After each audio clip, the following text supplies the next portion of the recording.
10 años que empecé como asistente registral, luego registrador público, luego estuve como encargado jefe de la oficina de Cajamarca, en adición a las funciones de registrador público. Luego también hice trabajo un poco sobre jefe de unidad registral, lo que en su momento fue la gerencia de registral, y también la oportunidad de hacer la jefatura zonal en la zona 3 en San Martín. Ya un año posterior nos encargamos de iniciar nuestra función como notario.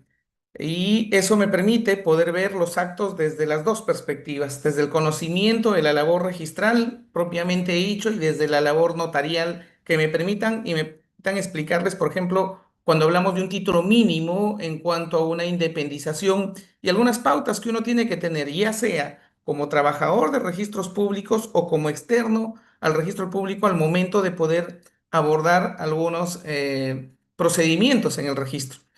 Eso siempre se lo debo mucho a la SUNAR y al aprendizaje que tuve. Y es que el derecho registral, realmente muchas veces lo hemos enseñado como procedimiento registral, pero no todo lo que implica saber registrar. Saber registrar obviamente implica tener un conocimiento promedio de derecho civil privado, tener un conocimiento medio de derecho comercial y dentro de ello incorporar títulos valores, conocer un poco de derecho administrativo y otras materias más que ayudan un poco a hacer la calificación, porque no se olviden que los registradores califican la legalidad y la validez de los actos y que propiamente también hay un control a nivel notarial, ¿no? Entonces, esas cosas han ayudado propiamente desde que se hizo la formación y desde que se ayudó mucho el registro en la formación y ante ello siempre voy a mostrar mi gratitud y cada vez que el registro me permita acompañar en capacitaciones o en conversatorios, siempre vamos a estar predispuestos y siempre mi agradecimiento por ello. Dicho eso, el día de hoy, como bien saben, corresponde a la sesión vinculado a independización de predios, a hipoteca y cargas técnicas, ¿no? He tratado de poder, prepararles algunas diapositivas que nos permitan tener una idea, por lo menos bastante llana de lo que quiero compartir y que si bien podríamos, nos puedo decir que esto es lo todo lo que hay que decir sobre esto, fíjese que nos quedaría bastante corto el tiempo que se tiene para eso, ¿no? Entonces, por favor, les pido y me disculpo si es que algunos casos no me dé el tiempo para poder tocarlos en estas 2 horas, pero me someteré a todas las preguntas que me puedan realizar al concluir esta charla. En un segundito. Por favor, me confirman si pueden ver las diapositivas. Sí, doctor. Listo, perfecto. Bueno, como ven, nuestra exposición hoy nos lleva básicamente a una materia que ya nosotros hemos tenido que tocar en la universidad. Y en la universidad hay algunos aspectos que nos llevan necesariamente a los derechos reales. Y un concepto que nosotros ya lo tenemos como algo que deberíamos tener pues al momento de que nos preguntan, poder contestarlo. Y un concepto que tiene que ver y con un derecho real por excelencia, que es el derecho de propiedad. ¿Qué es el derecho de propiedad desde el punto de vista del Código Civil?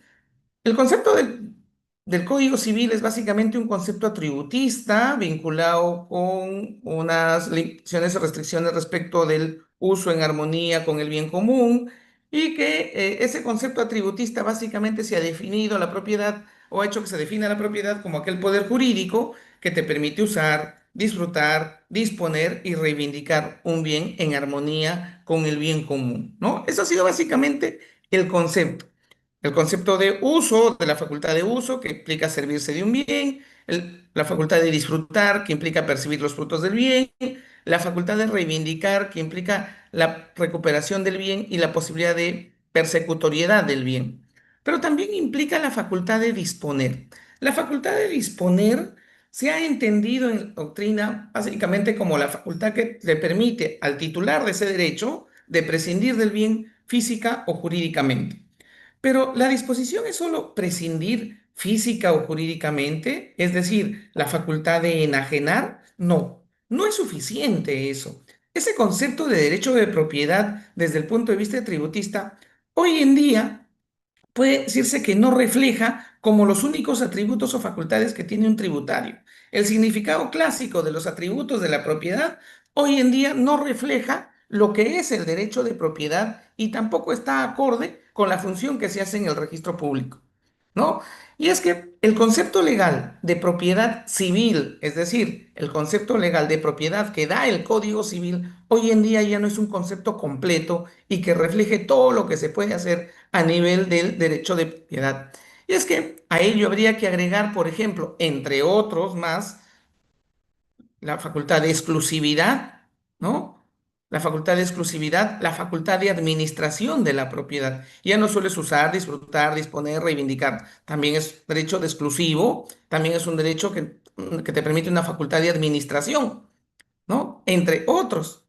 Ahora, esa facultad también permite la facultad de poner cargas y la facultad de ponerle gravámenes y también una facultad en sentido activo o en sentido omisivo o en sentido de que no deseas hacer ninguno de esos actos, es decir, la facultad de no enajenar, la facultad de no gravar. Vale decir, la facultad de disposición puede tener una faceta positiva, pero al mismo tiempo tiene una faceta, si podríamos decir, negativa o de abstención. Positiva en la facultad que le permite al titular de ese derecho usar, disfrutar, disponer. Dentro de esa facultad de disponer, ¿qué le permite? La facultad de enajenar y la facultad de gravar. Pero de una facultad, desde el punto de vista omisivo, activo, pues podríamos decir, esa facultad de disposición se refleja en la facultad de no enajenar y no grabar. Y cuando hablamos de grabar, hablamos de la posibilidad de que pueda poner cargas y la posibilidad de que pueda poner gravámenes. Entonces, cuando yo empiezo a hablar sobre independización, empiezo a hablar sobre cargas y empiezo a hablar sobre hipotecas,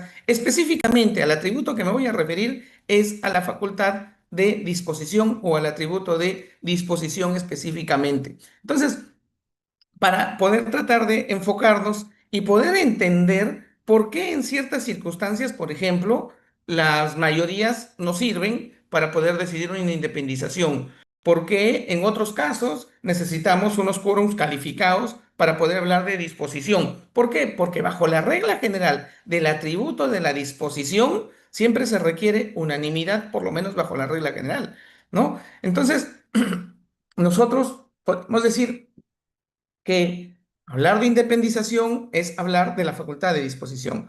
Hablar de cargas es hablar de la facultad de disposición. Hablar de gravámenes es hablar de la facultad de disposición. Específicamente sobre eso me referiré a lo largo de esta exposición. Dos cosas adicionales o dos conceptos que también hay que tenerlo claro. El artículo 885 del Código Civil hace una clasificación de inmuebles, ¿verdad? Y dentro de esa clasificación de inmuebles nosotros podemos hablar de la propiedad inmobiliaria. Quiero dejar claro que la propiedad inmobiliaria es aquella propiedad que se ejerce sobre los bienes inmuebles y cuyos tipos de bienes inmuebles están recogidos en el artículo 885 del Código Civil, ¿no? Y que un subtipo de propiedad inmobiliaria, ¿no? Un subtipo de propiedad inmobiliaria, una especie de propiedad inmobiliaria es la propiedad predial. No es lo mismo, consecuentemente, hablar de propiedad predial que hablar de propiedad inmobiliaria. La propiedad inmobiliaria, aquel derecho que se ejerce sobre los bienes, ¿a qué hace referencia? El 885 del Código Civil, mientras que la propiedad predial es aquella propiedad que se ejerce sobre los predios, entiéndase, casas, edificios, terrenos, ¿no? Propiedad inmobiliaria por excelencia, propiamente dicho. Entonces, la propiedad predial es un subtipo de propiedad inmobiliaria. No es lo mismo, no estamos hablando. La independización existe en la propiedad predial. La independización no existe, digamos, en términos totales en la propiedad inmobiliaria. Porque si uno revisa el artículo 885 del Código Civil, uno puede encontrar, por ejemplo, como tipos de bienes inmuebles en específico, tienes, por ejemplo, a las minas, canteras y depósitos de hidrocarburos. ¿Podrías dividir una mina? ¿Podrías, perdón, independizar una mina? podrías independizar un depósito de hidrocarburos, o podrías independizar el terreno donde están los hidrocarburos, o podrías independizar los terrenos donde está una cantera, o podrías independizar los terrenos donde está una mina. Los terrenos sí, eso es predio, pero también todo lo que tiene que ver con minas, canteras y tal, lo define como inmueble. La propiedad sobre eso es propiedad inmobiliaria, pero eso no es propiedad predial. La propiedad predial, básicamente 885, inciso uno, el suelo, subsuelo, sobresuelo, ¿no? Obviamente también las edificaciones por un tema de parte integrante y parte específica, parte integrante del terreno, ¿no? Si es una edificación permanente, salvo sea una edificación temporal, que eso sí ya le da otro tipo de connotación el mismo Código Civil. Entonces, dejado hecho eso, la independización, la hipoteca, las cargas viven en la esfera de la facultad de disposición. La propiedad predial y la propiedad inmobiliaria, si bien están vinculados, no es lo mismo. La propiedad inmobiliaria, aquella propiedad que se ejerce sobre los bienes a que hace referencia el artículo 885 del Código Civil, mientras que la propiedad predial es aquella que se ejerce sobre un tipo de propiedad inmobiliaria que es específicamente se refiere al predio y que se refieren por excelencia a casas, edificios, terrenos. Establecido eso, el 854 del Código Civil dice que la propiedad predial, porque no se refiere ahí a la propiedad inmobiliaria, ¿no? Predial, la propiedad predial tiene una extensión en específico, ¿no? Una extensión. ¿Cuál es esa extensión de la propiedad predial en este caso? ¿A dónde se extiende la propiedad predial? La propiedad predial, conforme lo establece el Código Civil, se extiende ¿a dónde? Al suelo, al subsuelo y al sobresuelo, ¿no? En específico, suelo, subsuelo y sobresuelo. ¿Qué más lo que establece?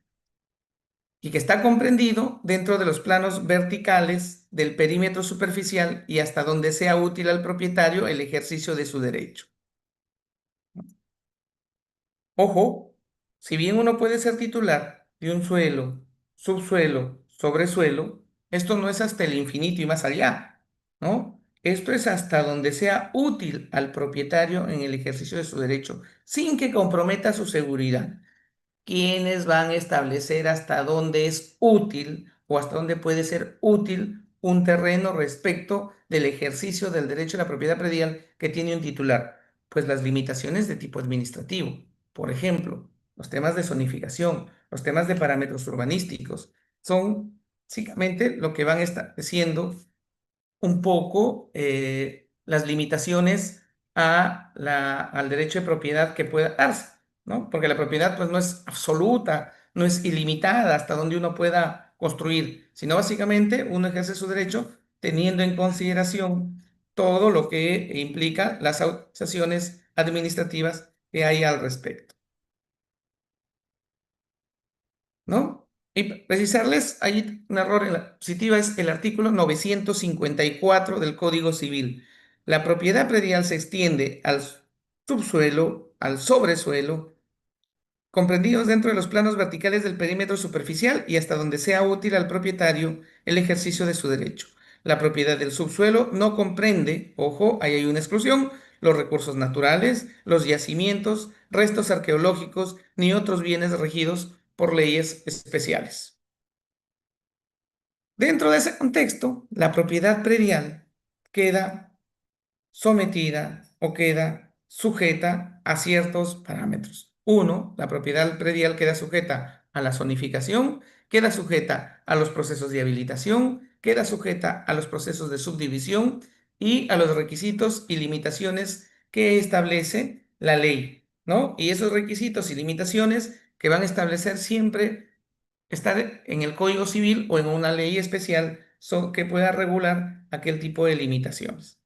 Entonces, volviendo, dentro de la propiedad predial, nosotros entendemos de que se encuentra el suelo, subsuelo, sobresuelo, que ésta se encuentra sometido a límites, al mismo tiempo que ésta se encuentra sometidos a procesos de subdivisión, ¿no? Y allí es donde nace el primer tema del que vamos a hablar, la independización. Y a todos alguna vez hemos escuchado dos términos, subdivisión e independización. Yo eso quiero agregar un tercero, división. La división, la subdivisión y la independización. ¿Es lo mismo? ¿Estamos hablando de una misma categoría? ¿Estamos hablando de un mismo concepto? Por ejemplo, cuando uno revisa la ley 27157 y la ley 2733, podrá advertir que estas normas y sus reglamentos toman a ambos términos indistintamente como si se trataran de sinónimos y verán que esto no es así. Es necesario que uno tenga claro a qué se refiere la subdivisión y qué es la independización y por qué el código también tiene no un concepto de subdivisión necesariamente, sino un concepto de división. División, subdivisión e independización. ¿Cuál es el vínculo de esos tres términos en todo este proceso? Si revisamos el Reglamento Nacional de Edificaciones y queremos verificar o queremos tratar de identificar un concepto de subdivisión, este reglamento refiere que la subdivisión es la partición de terrenos habilitados en fracciones distintas destinadas al mismo uso de lote matriz. Partición de terrenos habilitados en fracciones destinadas al mismo uso de lote matriz. En ese sentido, el acto de subdivisión o parcelación se refiere al acto de partición o desmembración de predios urbanos, rurales, y que ese acto es un acto previo a la independización, ¿no? Para que tenga efecto legal, es necesario que se adecúe a la normatividad que establece, por ejemplo, la ley 27157, por ejemplo, las leyes administrativas respecto a los procesos de independización, ¿no? Y que eso implicará que se requiera pues una previa aprobación municipal o una previa autorización de la entidad administrativa, según sea el caso. Y aquí, subdivisión y división es lo mismo.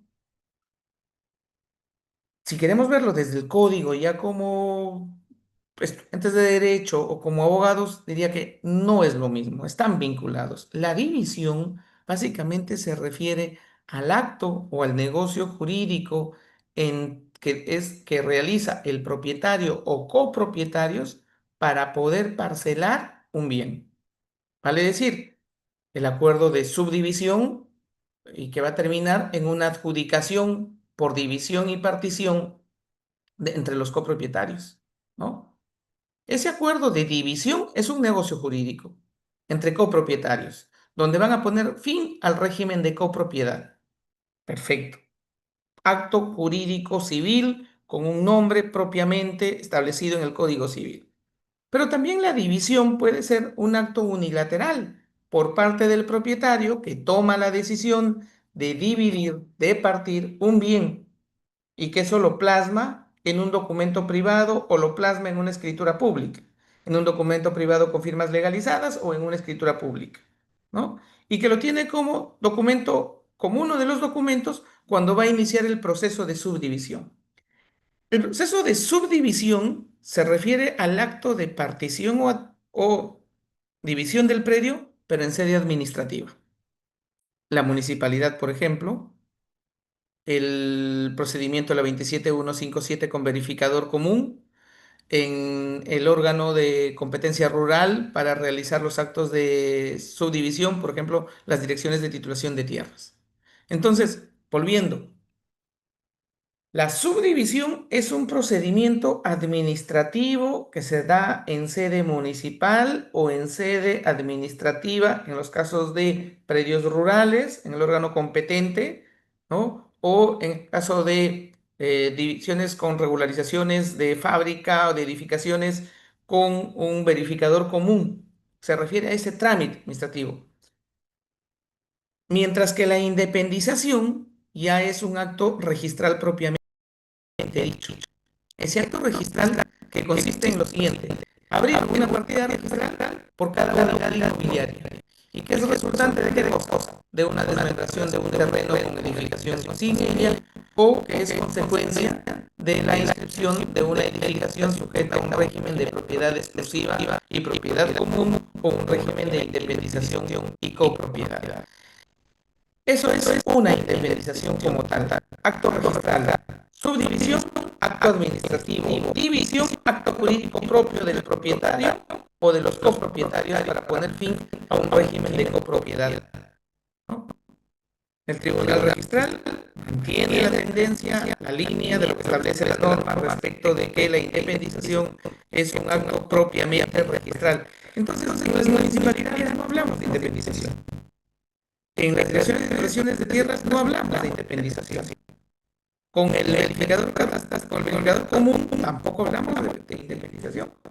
Con ellos hablamos de subdivisión. Y antes de llegar a ellos, nosotros podemos, claro, decidir un documento antes de ellos en una división. La decisión de dividir para luego hacer el trámite de subdivisión e inscribirlo en registro mediante la independización, ¿no? Ahora, la independización, ¿qué tipo de acto es?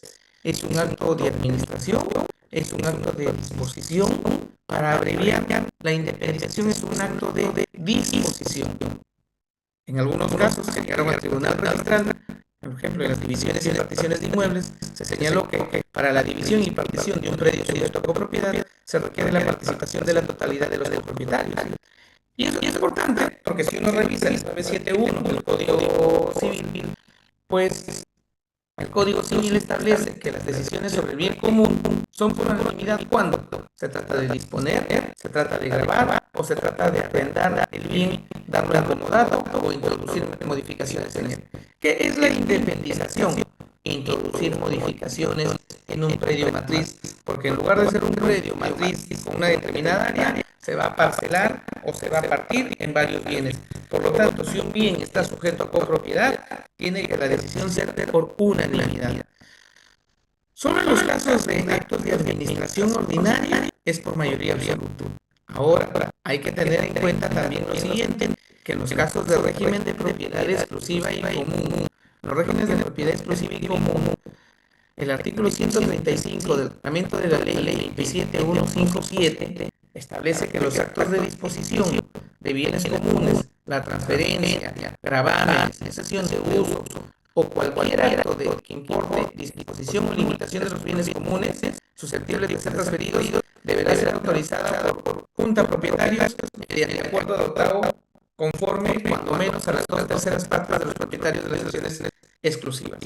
No con eso, ojo, es que para el caso del régimen de propiedad exclusiva es por mayoría absoluta y por lo tanto podría ser una acto de administración. No, solo que la ley en este caso no le ha quitado la condición de ser un acto de disposición, solo que tratándose de regímenes de propiedad exclusiva y común, se requiere que eso sea aprobado mínimamente por las 2/3 partes de los propietarios de las acciones de propiedad exclusiva que estuviesen inscritos como tal, ¿no? Entonces, esas son las características. No estamos, vuelvo a repetir, en la independización como un acto de administración, que en el caso de bienes en copropiedad lo aprueban los copropietarios por mayoría absoluta. No, tiene que ser por unanimidad.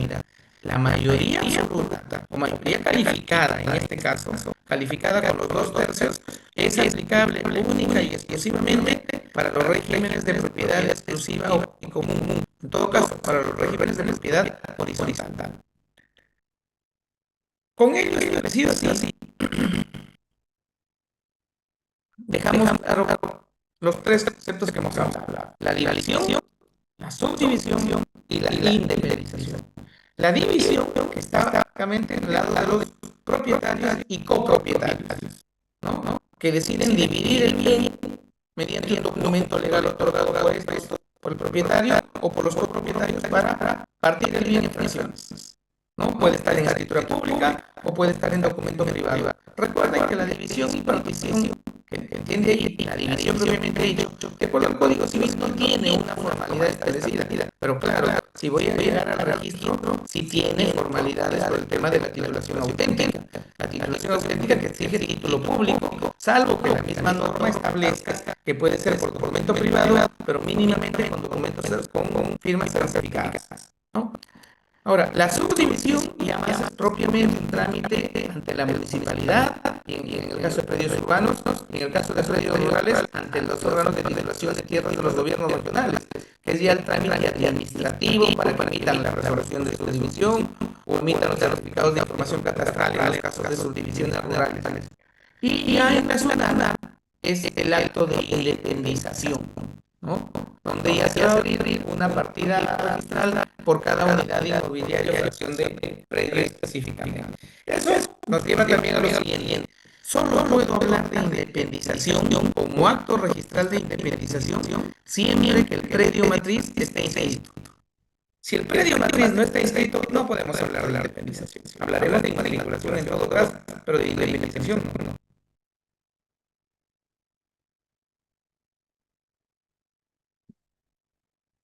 Hace un momento me refería al título mínimo que uno tiene que tener para la indemnización y cómo se da el tema de las cargas en el traslado de las cargas, si es que la partida matriz tiene una carga. Una regla previa que siempre hay que tener en consideración antes de hacer una independización. Todo título que dé mérito a la independización debe contener el área de cada uno de los predios que se desmembra o se divide, y en su caso el área remanente, es decir, el área que sobra, el área que queda, con la precisión de sus linderos, medidas perimétricas, acompañados de los documentos exigidos para cada tipo de independización. ¿A qué se refiere la norma? El reglamento de predios, en este caso, el reglamento de administración de predios. ¿A qué se refiere la norma cuando indica que el título que da mérito? Cuando indica que el título que da mérito a la independización, ¿cuál es o qué es ese título que da mérito a la independización? Miren, en los escenarios que nos podemos encontrar,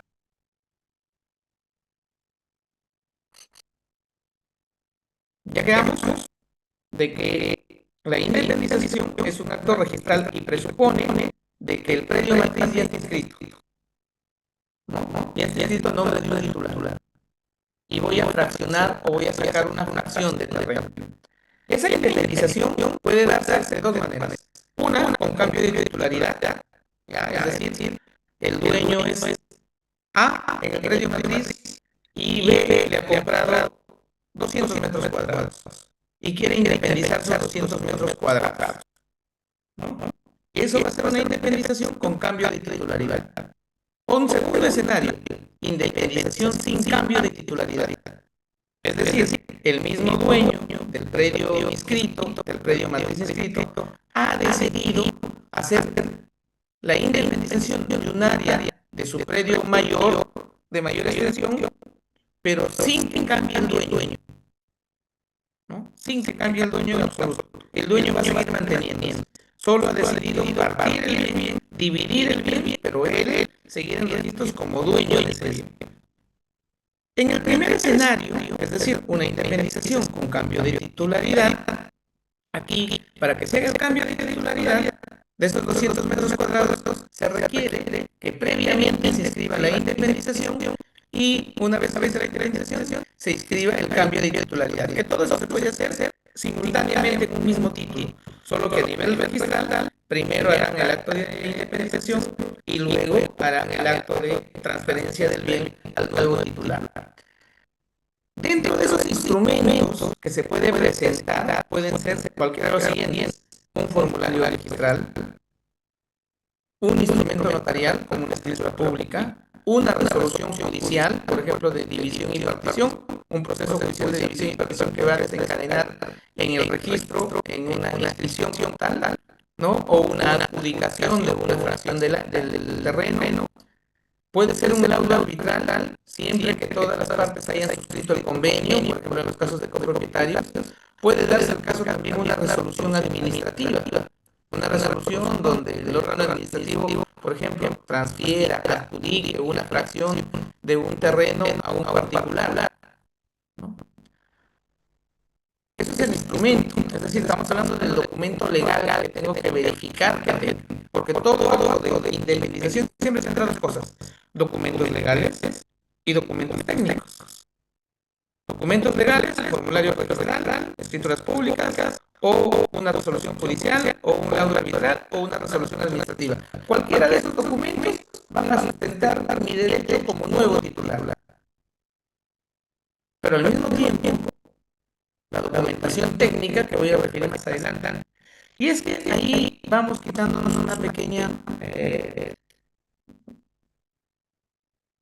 yo no sé si tara, podríamos decirlo así, a nivel de nosotros como abogados, es que quien quiera trabajar temas de independizaciones tiene que saber dos cosas específicamente leer. Una, no solo saber leer el instrumento legitimado para solicitar la independización, sino también aprender a leer los planos, aprender a leer la documentación técnica, ¿no? Lo que debe ser algo propio de ingenieros, pues el abogado en ese aspecto tiene que aprender a leer y tiene que aprender a identificar esos requisitos para que pueda presentarlos. Al igual que un ingeniero o arquitecto que requiera aprender esto, tiene que aprender a leer escrituras, tiene que aprender a leer resoluciones judiciales, que eso es propio de los abogados. Los abogados también exigen que conozcamos eso. ¿Por qué? Porque a mi formulario registral, a mi escritura pública, a mi resolución judicial, o a mi laudo arbitral, o a la resolución administrativa, yo le tengo que apuntar todos los requisitos adicionales que el reglamento de instrucciones del registro de predios me pide que presente para la independización. Ahora bien, si es que nosotros vamos a hacer una independización sin cambio de titularidad, es probable que no tengamos formulario registral, escritura pública, ni resolución judicial, ni laudo arbitral.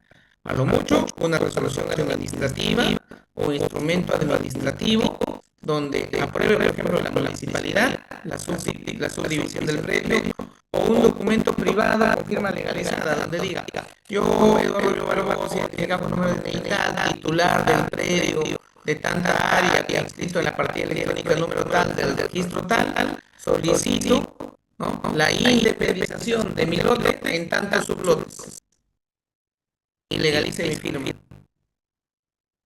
Ese documento privado con firma legalizada, más los documentos técnicos y otros documentos más que exige el reglamento, van a ser los documentos que debo presentar para solicitar la independización en el registro. Y el predio independizado seguirá en el nombre, ¿no? Ahí no habrá cambio de titularidad.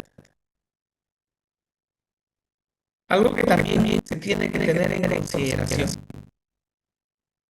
Si es que yo voy a hacer, por ejemplo, si me toca verle un acto de independización, al independizar, cuando se preparen los asientos registrales, al independizar debo dejar constancia de lo siguiente en la partida electrónica: que el terreno independizado forma parte de otro escrito anteriormente, es decir, de dónde emana la independización, cuál fue su antecedente. Dos, tengo que dejar constancia en la partida matriz de la independización efectuada, ¿no? Ese predio matriz se subdividió y se independizó en tantos lotes. Tres, en el caso del terreno a ser independizado cuente con declaratoria de fábrica, es decir, con construcciones inscritas, debe escribirse la fábrica correspondiente o la construcción correspondiente en cada lote a independizar. Y por último, se tienen que trasladar las cargas, gravámenes vigentes y aquellas que, pese a haber caducado, requieran rogatoria expresa para su cancelación, salvo pues que estas no afecten a los predios inscritos en dicha partida, ¿no? Y cuando correspondan, siempre dejar indicado cuál es el área remanente que queda en la partida, ¿no? Si bien eso no lo establece la norma, siempre ha sido una buena práctica de trabajo indicar en la partida electrónica con cuánto queda. Si tengo un terreno de 2.000 metros cuadrados y voy a sacar 500, tendré que dejar indicado que el remanente que quede es de 1.500, si es que no lo puedo independizar en otra partida, porque en la actualidad, al momento de independizar, yo independizo todo el lote de independizar y el lote remanente en dos nuevas partidas y cierro la partida matriz, ¿no? Pero van a darse casos donde no puedo cerrar la partida matriz, y lo explicaré más adelante en qué casos no cierro la partida matriz y tendría que dejar indicado en la partida matriz cuánto es lo que queda de área. Ahora, en esta parte, ¿cómo es que se trabajan las cargas, los gravámenes? Si es que tengo una partida matriz que tiene una carga técnica o que tiene un usufructo, que tiene un uso, cómo se traslada, por ejemplo, una hipoteca, si es que estuviese el predio grabado con eso, ¿qué es lo que se hace? ¿No? Vamos a imaginarnos una partida electrónica a nombre de un titular registral, un predio de 2.000 metros cuadrados que tiene inscrito una hipoteca, ¿no? O que tiene inscrito una medida cautelar de embargo. ¿Cómo hago esa independización? Pues tengo que hacer el traslado de las cargas. O los gravámenes lo tengo que hacer el traslado a las nuevas partidas. Vamos a pensar en este caso, que es esa primera diapositiva donde dice traslado de cargas y gravámenes en la partida matriz, que lo voy a subdividir en dos lotes, ¿no? En estos dos lotes, cuando identifico que hay cargas y gravámenes en la partida matriz, ¿qué hago con estas cargas y gravámenes? En principio, es obligatorio su traslado si es que encuentro una carga o un gravamen vigente o encuentro una carga o un gravamen caduco, pero que la ley dice que para esa caducidad requiere rogatoria expresa de cancelación por parte del interesado. Lo tengo que trasladar, así sepa que está caducado. Si es que requieren que su cancelación sea expresa, solicitada expresamente por el interesado. Ahora,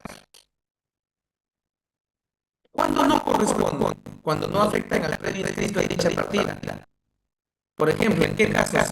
Cuando la carga o el gravamen solo es sobre una parte del predio, ¿no? Por ejemplo, una servidumbre sobre un predio sirviente, el predio es el predio sirviente, pero es una servidumbre parcial del lote.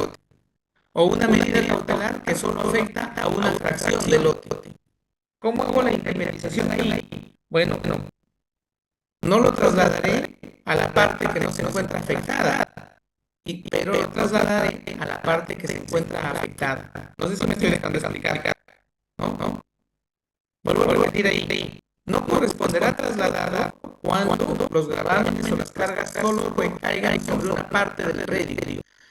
Cuando recaen sobre una parte del predio, no se trasladará a todos los lotes remanentes, a todos los lotes a independizar. Se trasladará únicamente a los lotes en la fracción donde esté afectada. ¿Quién nos va a apoyar ahí? El área de catastro de registros. El área de catastro indicará, por ejemplo, que existe una medida cautelar sobre una fracción del predio, que existe una servidumbre como predio sirviente en una fracción del predio, y que dicho predio recae sobre el predio a independizar tal. Entonces, cuando independicemos esa fracción, y el área de catastro nos ha dicho que es sobre esa fracción en la que recae la carga y gravamen, ahí la trasladaremos. Y respecto de las otras áreas que no recaen las gravámenes ni las cargas, esos lotes pasarán limpios de cargas. Solo cuando las cargas y gravámenes recaen sobre la totalidad del predio, se van a trasladar respecto de la totalidad de predios resultantes, tanto del lote independizado como del lote remanente. ¿No? Por ejemplo, miren, hay un precedente vinculante al Tribunal Registral que señaló que los gravámenes que afectan la cuota ideal de uno de los copropietarios de un bien deben trasladarse a todas las partidas registrales de la división y repartición de dicho bien. A todas. Aquí hay una modificación más. ¿No? Si, por ejemplo, 4 son los copropietarios y uno tiene un embargo, y ese predio primero se divide y luego se tramita de subdivisión municipal, se presenta al registro para la independización, pues no es que la carga solo se va, o solo el embargo se va al copropietario alegado, no, se va sobre todas las partidas, dice en este caso el Tribunal Registral, sobre todas. Y hace en su momento que el juez ordene qué partida quiere. Pero ahí es un caso excepcional, va sobre todas. ¿No? Porque lo lógico que podría ser, ustedes pensando es que ustedes pueden decir, pero de los cuatro copropietarios, el embargado es uno. Cuando se le adjudica su bien, o la parte que le corresponde, lo más razonable sería que el embargo solo recaiga sobre la parte que fue adjudicado, ¿no? Claro, eso siempre que existe en la ley que una división pueda ser igual para todos, y eso no es así. Porque puede ser que el copropietario que ha sido embargado ya no tenga ninguna parte o fracción en ese bien.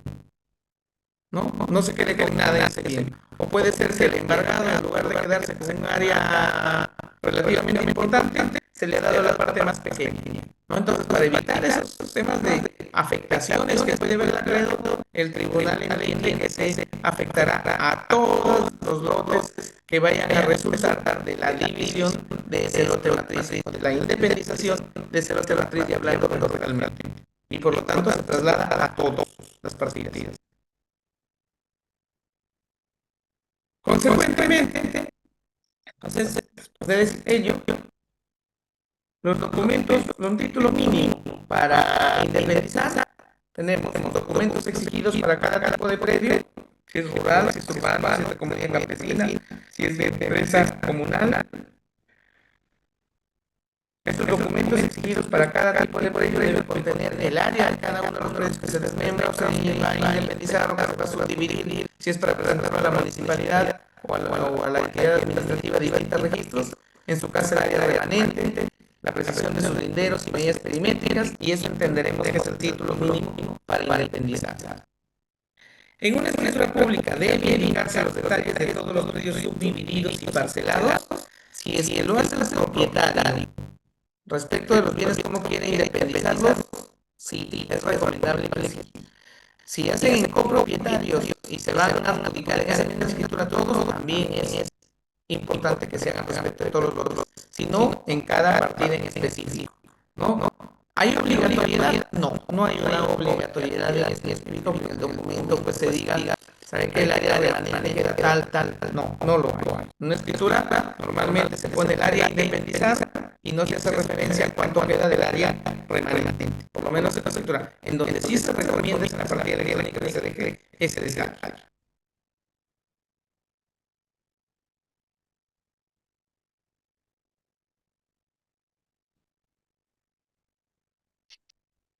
Dicho eso, respecto a las cargas técnicas y gravámenes que se presentan al momento de la independización,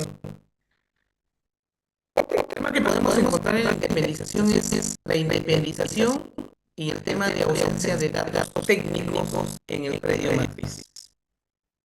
Miren, les decía que una independización procede en sede registral y el presupuesto es que el predio matriz esté inscrito. El predio matriz. Y ahí nosotros podemos poner la siguiente situación. Es que todos los predios inscritos en el registro, no todos tienen base gráfica registrada, como ya decíamos. El registro no siempre tuvo catastro como órgano de apoyo en la calificación, ¿no? Y puede darse el caso que el predio matriz inscrito, cuando le envía registros para independizar, medida el área de catastro. Un primer supuesto, hay imposibilidad de determinar si el área que se va a independizar se encuentra dentro del predio matriz. Se presentan los planos, se presenta la memoria descriptiva y el área de catastro no encuentra antecedente en su base gráfica. La fracción que voy a sacar conforme esos planos, el área de catastro me dice, no puedo determinar que esa fracción salga del predio incidental partido. No puede determinar. Tenemos ese supuesto.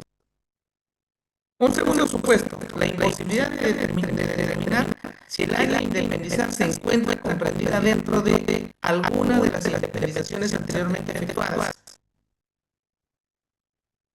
¿No? Tengo un predio matriz donde se ha hecho una serie de independizaciones y voy a sacar otra independización. Lo mando al registro, el título, y el área de catastro dice que no puede determinar, en este caso, si el área a independizar forma parte de, o ya se independizó en otra partida, porque no se presentaron planos en ese momento, por ejemplo. Es que no siempre formó parte como requisito de los títulos el plano, no siempre. Y el tercer supuesto, la imposibilidad de determinar el área, el lindero y medidas perimétricas del área remanente, ¿no? Entonces, bajo esta línea me hace pensar lo siguiente. Una independización de predios en el registro puede implicar lo siguiente. Uno, que cuando voy a independizar el área del registro digo, sí, el área de independizar forma parte del predio inscrito en tal partida. Perfecto, hay datos técnicos. Dos, el registro me diga el área de independizar, no puedo determinar si se desmembra de tal partida. No puedo. Es decir, tengo ausencia de datos. No puedo saber si se independiza de esa partida matriz. No puedo saber si ya se independizó o está habiendo una doble independización, porque no puedo determinar si se independizó en otro predio que en su momento ya anteriormente se independizó. Y un tercer supuesto, sí determino que se trata de este predio, pero no puedo determinar el área, linderos y medidas perimétricas del área referente. La pregunta ahí es, ¿se procederá con la independización?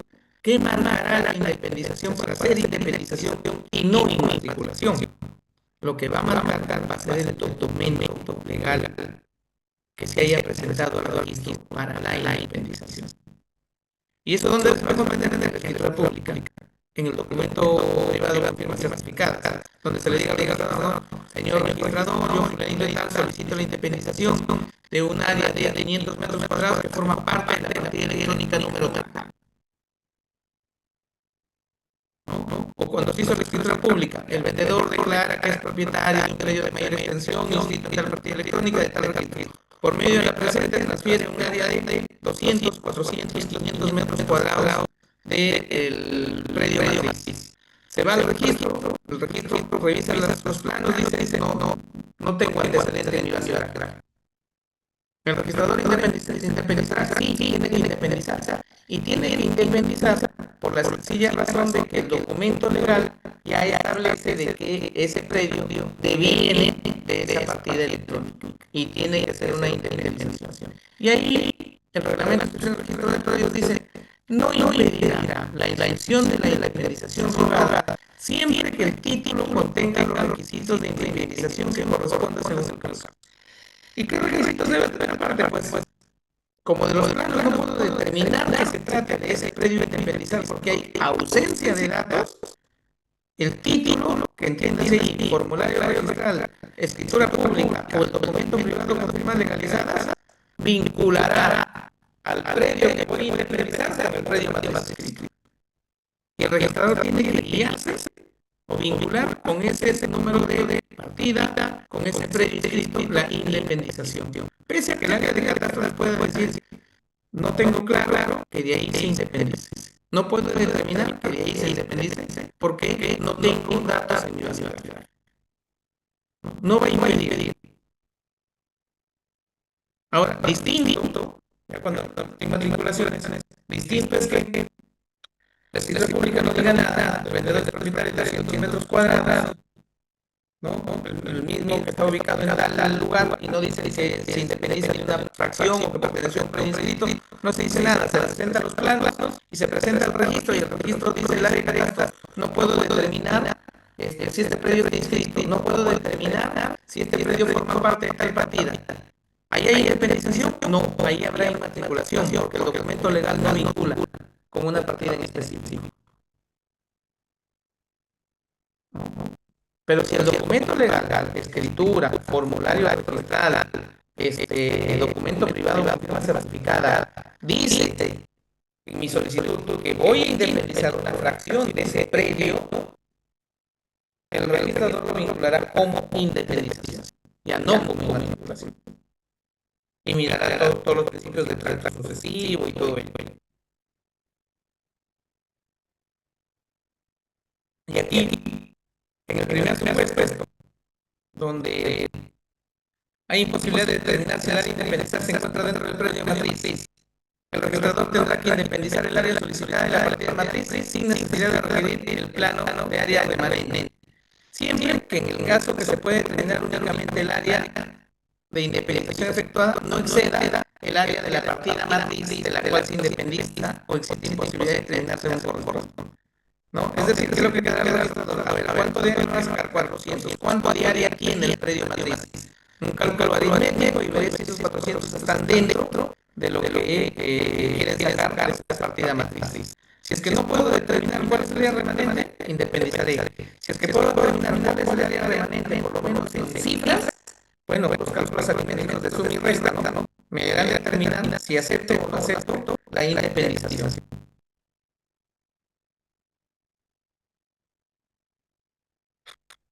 Ahora, un detalle también que pueda darse es el tema de superposiciones o duplicidades. ¿Ya? Tenga claro lo siguiente, no va a impedir la independización el informe técnico de catástrofe que señale la imposibilidad de determinar si la duplicidad advertida es preexistente o si se genera con la independización. No impide la independización de un predio que forme parte de uno de mayor extensión que el área de la base gráfica registral, en este caso el área de catastro, informe que está imposibilitada de establecer que el área independizada se refiere a la regulatoria afecte a áreas de predios colindantes. No va a impedir, se va a independizar.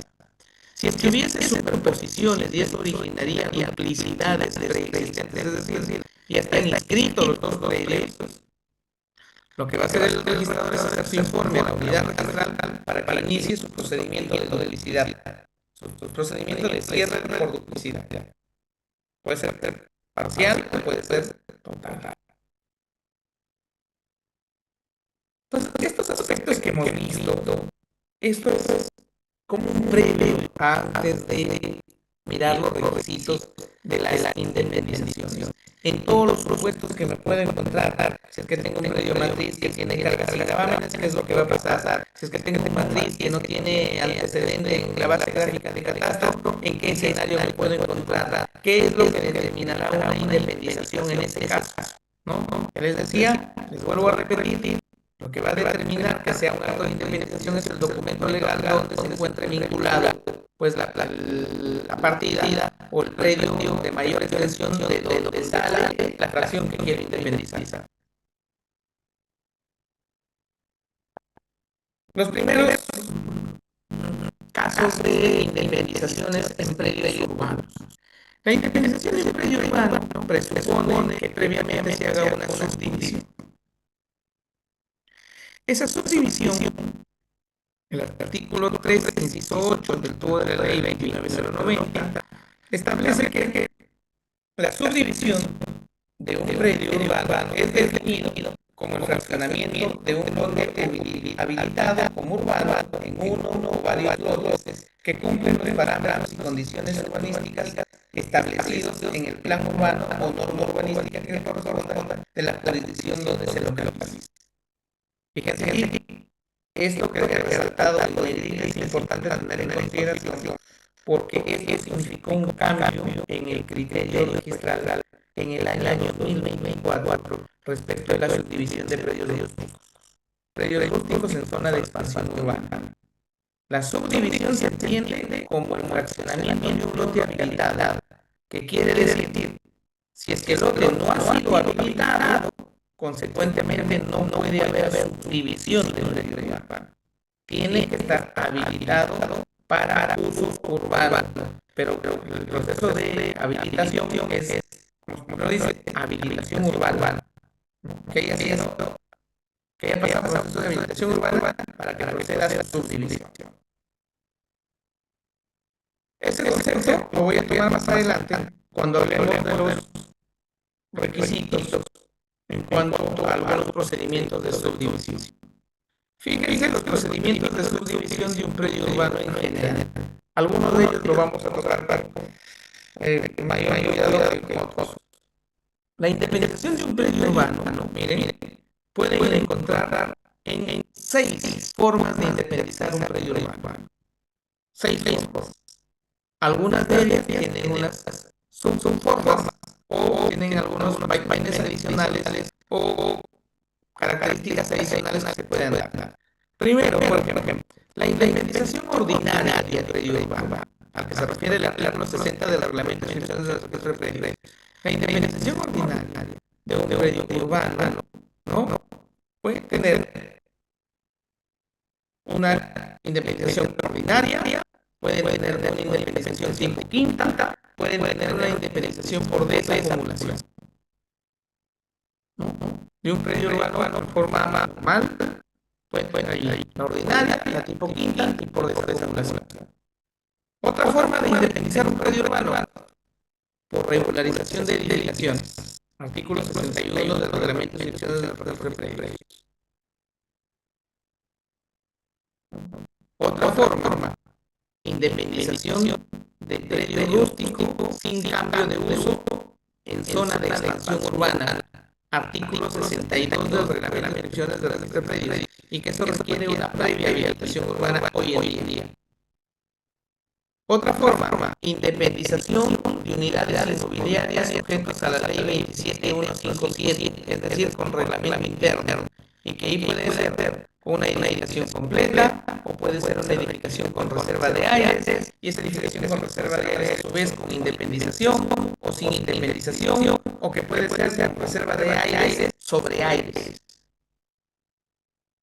La independización de un predio urbano también se puede dar otro tipo en mérito a título archivado y otro tipo en mérito a supuesto excepcional en los que no sea factible determinar datos técnicos en los que no sea factible determinar el área de manejo.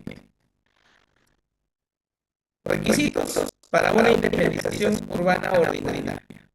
Decíamos en su momento, ¿no? Puede ser un requisito legal, un formulario registral, una escritura pública, una resolución judicial, un laudo arbitral y otros requisitos, ¿no? Y en el caso de que no implique transferencia de titularidad, el documento, la solicitud por documento privado, la firma legalizada del propietario, indicando en cuántos lotes va a subdividir su predio matemático. A eso se le agregan los requisitos según corresponde el tipo de independización. Si se trata de independizaciones urbanas ordinarias, se tiene que necesitar dos cosas: el formulario único de habilitación urbana, el anexo F, el plano municipal de subdivisión, el plano debidamente sellado, visado, ¿no? Donde se precise el área, linderos, medidas perimétricas. Si es que no tengo el formulario de habilitación urbana, que es el FUFU y el anexo F, puedo sustituirlo y con mejor cualidad por la resolución municipal de subdivisión. A eso les tendré que agregar ¿qué más? Los planos, los códigos de referencia catastral de los predios resultantes o la constancia negativa de catastro, ¿no? Porque eso lo tengo que tramitar en la municipalidad correspondiente.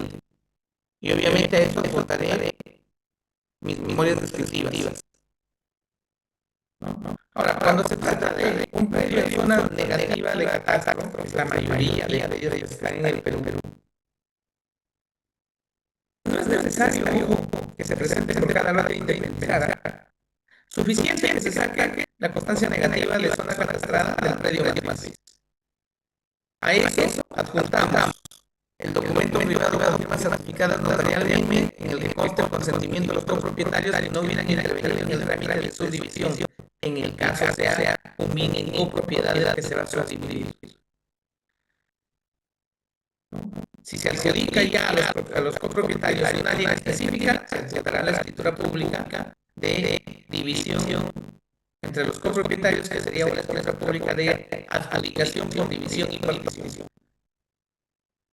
Si se mantiene el nombre de todos los copropietarios, pues todos los copropietarios tendrán que hacer un documento privado donde tengan su consentimiento para la independización. ¿Tienen alguna resolución en la que en algún momento un registrador observó a una solicitud de un título de independización donde le pedía pues que el consentimiento por documento privado con firma certificada notarialmente de todos los propietarios?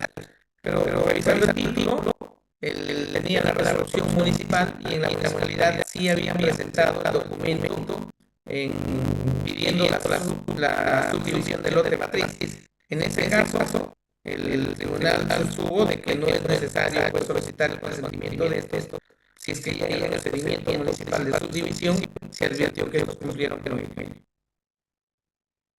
Un dato adicional que tengan que tener: lote mediterráneo. Lote mediterráneo entiendan como aquel lote que no tiene salida a la calle, ¿no? Si vamos a independizar el lote mediterráneo, también tengan claro, no es exigible la previa constitución de servidumbre de paso.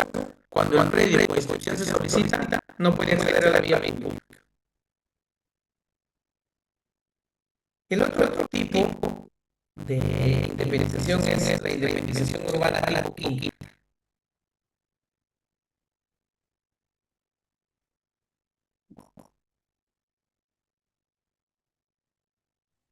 Si es tipo quinta, ¿no? Fíjense en la imagen que ustedes tienen, ¿no? Cada uno tiene un lote, pero tienen un área en común, que es la vía, la calle, ¿no? Con ese óvalo. Ese es área en común. Cuando tengo una independización de ese tipo, donde hay lotes y comparten una vía privada en común, yo digo lo que tengo es una independización tipo quinta, tengo un condominio. Cuando tengo ese tipo de subdivisión, la subdivisión que voy a tomar es una independización urbana tipo quinta, que tendrá los requisitos de la independización urbana ordinaria, si no tiene edificación ordinaria, ¿no? Pero al mismo tiempo tendrá que adjuntarse el reglamento interno de propiedad exclusiva y propiedad común, o el reglamento interno que contenga la constitución de un régimen de independización y copropiedad. Necesariamente, a todos los requisitos que hace un momento mencioné, tendría que agregarle eso. En ese aspecto, que cuando la resolución municipal autoriza la subdivisión de predios configurados como quinta para independizar, adicionalmente a los requisitos que les decía hace un momento, se tendrá que adjuntar el reglamento interno de propiedad exclusiva y común debidamente suscrito por los propietarios y por los copropietarios del bien. ¿No? Ahora, si es que se tiene edificaciones, en esta independización, no es requisito previo, por si acaso, la declaratoria de fábrica. La declaratoria de fábrica se queda suficiente que cada uno esté debidamente individualizado, no necesita estar cercado ni nada de eso. Suficiente en cada lado individualizado para que tengan su área en común, y que en este caso la área común, como ustedes ven en la foto, pues es una calle con un óvalo. Por eso ahí tendría que hacerse el reglamento interno de propiedad exclusiva y propiedad común, con un régimen de independización y copropiedad.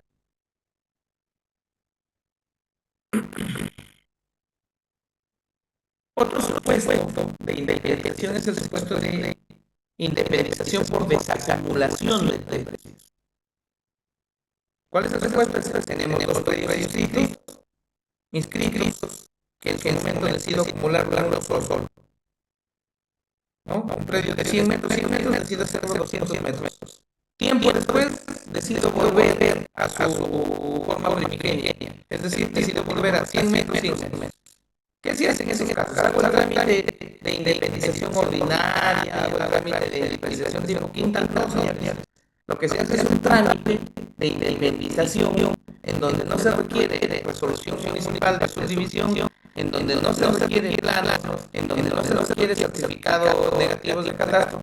Sencillamente, si es que voy a volver a la forma primigenia de cuando lo acumulé en el registro, lo único que necesito es la solicitud con firma certificada notarialmente de la firma del propietario o la integridad de los copropietarios, pidiendo la independización por desacumulación de predios. Pero ese procedimiento exige que los predios retornen a su descripción primigenia.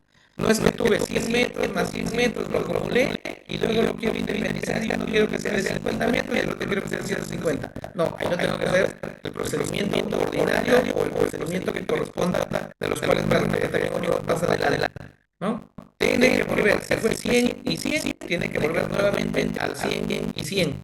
No puede ser distinto. Tiene que volver a lo primigenio para que pueda hacerse solo con una solicitud.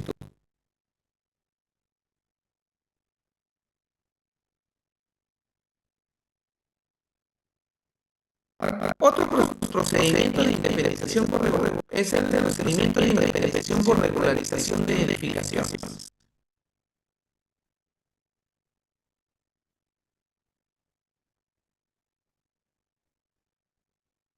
El procedimiento de regularización el procedimiento de independización por regularización de edificaciones eh, básicamente se realiza en aquellos casos donde haya declaratoria de fábrica por regularizar o por declarar.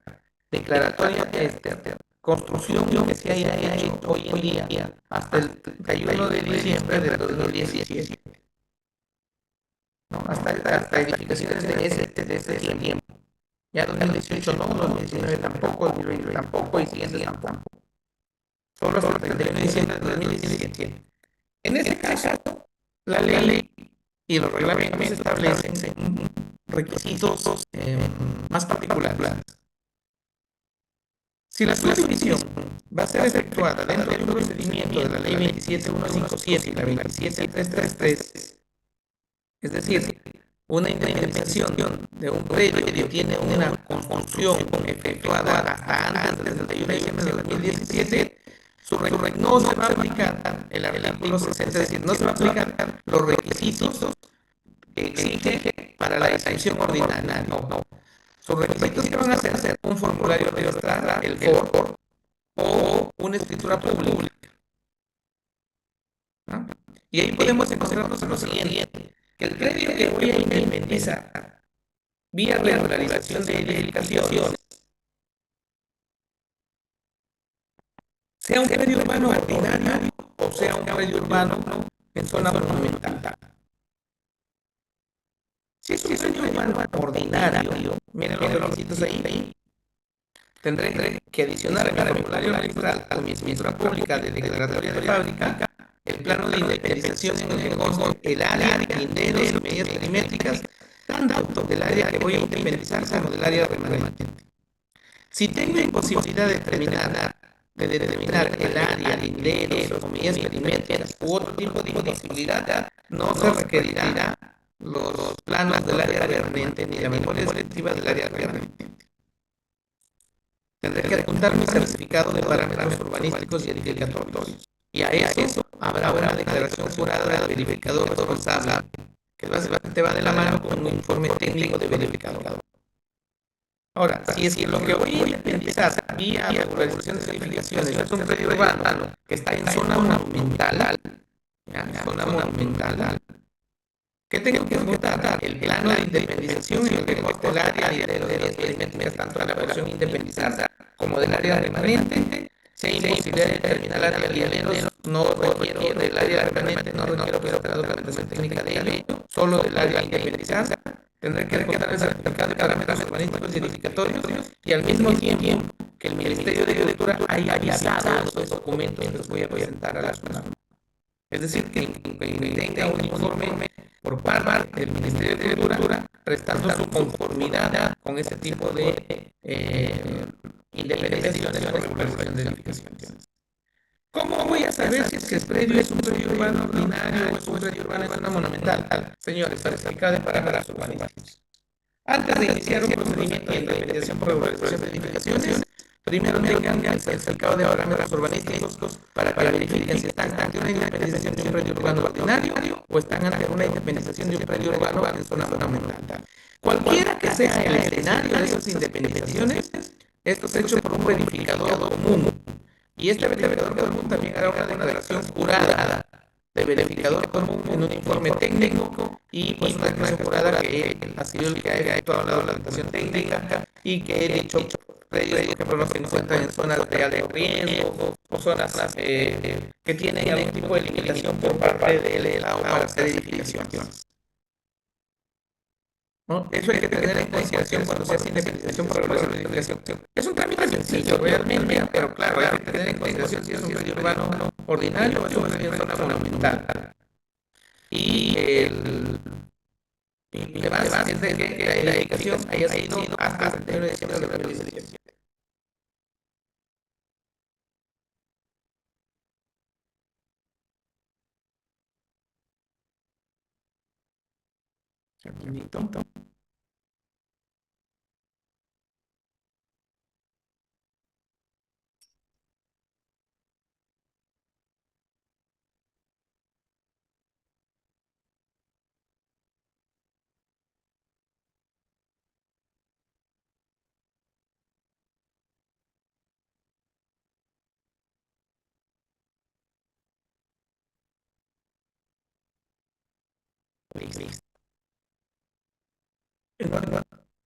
El dato aquí, 31 de diciembre de 2016. ¿Ya? Fijo lo que he dicho, 31 de diciembre de 2016 de edificación.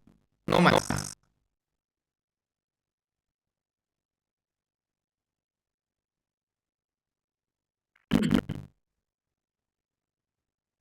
Fue una extensión. Seguramente en el tiempo habrá una extensión adicional. En su momento fue el julio del 99, luego se amplió al 2016. Probablemente con los años se va a ampliar a otros años más.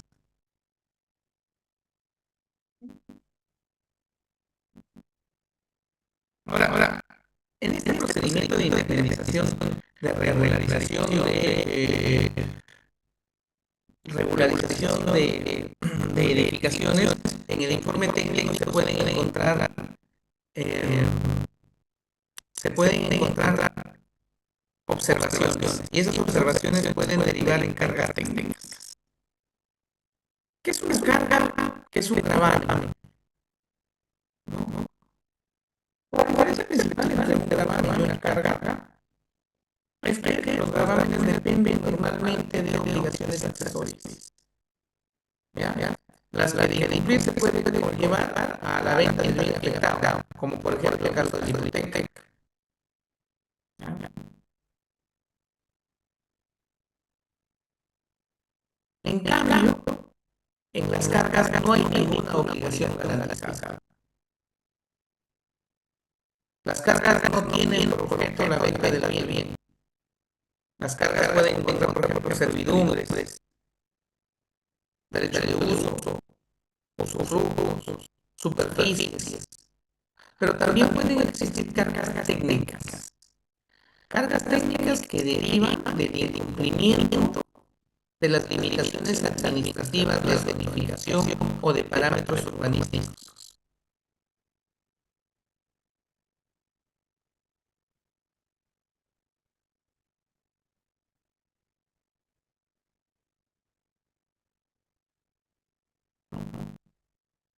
Y una de esas cargas técnicas que pueden derivarse son de las declaraciones generales del verificador responsable. Miren, cuando se hace la regularización de fábrica o se hace una independización por regularización de fábrica, el verificador hace un informe técnico de verificación. Y en el caso que el informe técnico de verificación contenga observaciones, estas observaciones no van a constituir un impedimento para la prescripción de la declaratoria de fábrica vía regularización o de la independización del lote vía regularización de fábrica. No van a impedir la independización, pero sí podrá ser escrita por el registrador como una carga del inmueble en la partida registrada del predio. Eso sí puede.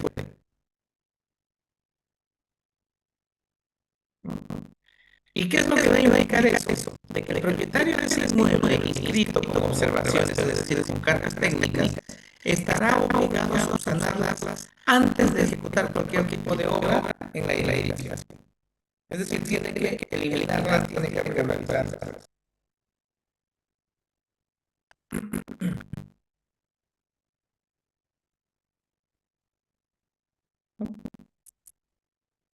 Por eso es que cuando se hace un procedimiento de independización con regularización de fábrica, siempre va a intervenir un verificador. ¿Qué tipo de verificador? El verificador común. Y este verificador común es un ingeniero, un arquitecto, responsable de garantizar que lo coordinado en el informe técnico de verificación y la documentación técnica que adjunta corresponda a la realidad física de la edificación. Y asume obviamente desde ese lado la responsabilidad de la veracidad de la documentación e información que se suscribe. Por lo tanto, no puede correr el registro o cuestionarle el título de la regularización. Si el registrador advierte de que hubiese algún tipo de falsedad, igual informará a las áreas correspondientes para que iniciar los procedimientos a este verificador. ¿No? Pero es el verificador que va a depender de esas cargas técnicas. Si se escriben o no se escriben, si las declaran con observaciones o no las declaran con observaciones. Pero el verificador que documento tendrá en cuenta el certificado de parámetros. Otros casos donde se pueda derivar, por ejemplo, una discrepancia hacia una carga técnica, ¿no? Que incumpla el tema de los parámetros urbanísticos, pero también puede darse el caso lo siguiente, que exista una discrepancia entre el área del terreno, sus medidas perimétricas y los linderos con los que figuran en la partida del predio, ¿no? El registrador inscribirá la declaratoria de fábrica, por ejemplo, si es que hay una declaratoria de fábrica así, en forma definitiva Si es que el área real del terreno no sea mayor a la que figura en el registro, se escribirá como carga de la persistente. Pero preventiva, si el área del terreno es superior al área registrada, no existe superposición de áreas, se ha solicitado para el usuario y tendrá vigencia de un año prorrogable por un año más para que corrija. Ahí también tienen cargas técnicas en declaratorias de fábrica. Van, miren el área, advierten que el área es menor a lo que hay en realidad, el área real es menor a lo que hay en el registro, ¿no? Ahí sí hay una discrepancia, pues se escribe como carga técnica, pero la fábrica se escribirá como definitiva. En cambio, si es que el área es superior, pero no se superponga a otro predio y el usuario lo mira así, pues se escribirá en forma preventiva esa fábrica y tendrá vigencia un año. Es decir, tendrán que hacer las ratificaciones de área correspondientes para poder levantar esa estación preventiva y se convierte en definitiva. El otro caso de independización es la independización del predio rústico sin cambio de uso.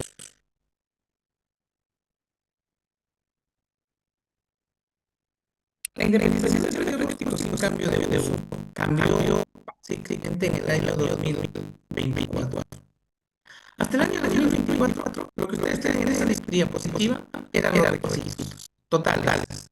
El formulario de viabilización urbana con su anexo E, no era el anexo F. Este es el anexo E.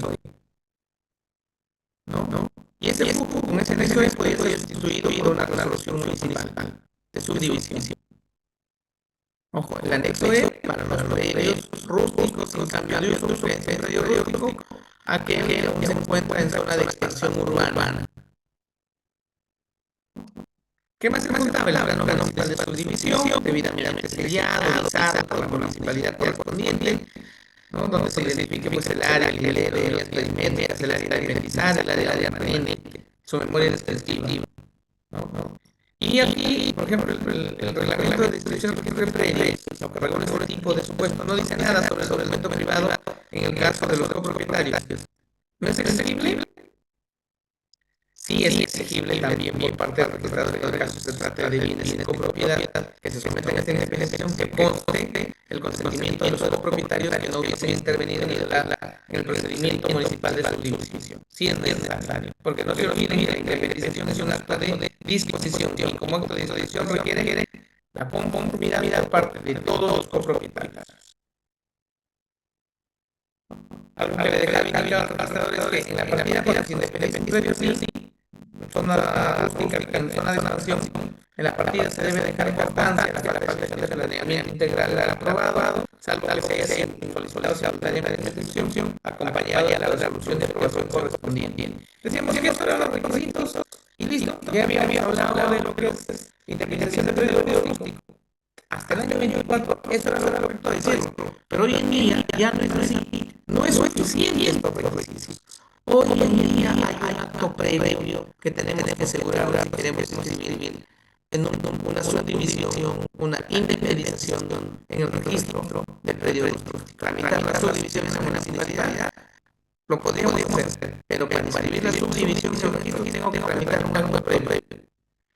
En el pleno del Tribunal Registral 285 se señaló que cuando forme la partida registral el predio tiene la condición de rústico, para inscribir la subdivisión aprobada por la municipalidad se requiere que como acto previo se inscriba la habilitación urbana.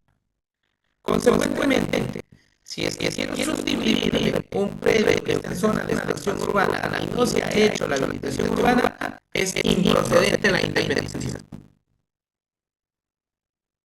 Se precisó un poco este pleno, 285, si no me equivoco, el pleno 2023 se precisó y se dijo lo siguiente: para que proceda la inscripción de la subdivisión aprobada por la municipalidad, se requiere que como previo se inscriba la habilitación urbana, aun cuando hago inscrito el cambio de condición o uso del predio de rústico a urbano.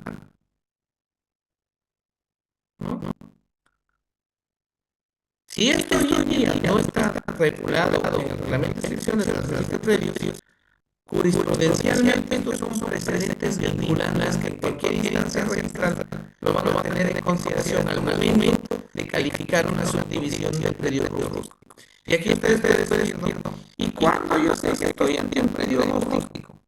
Pues voy a tratar de hacer ese trámite de subdivisión de un predio que en la partida registrada lo tengo en el libro de registro especial de predios rústicos.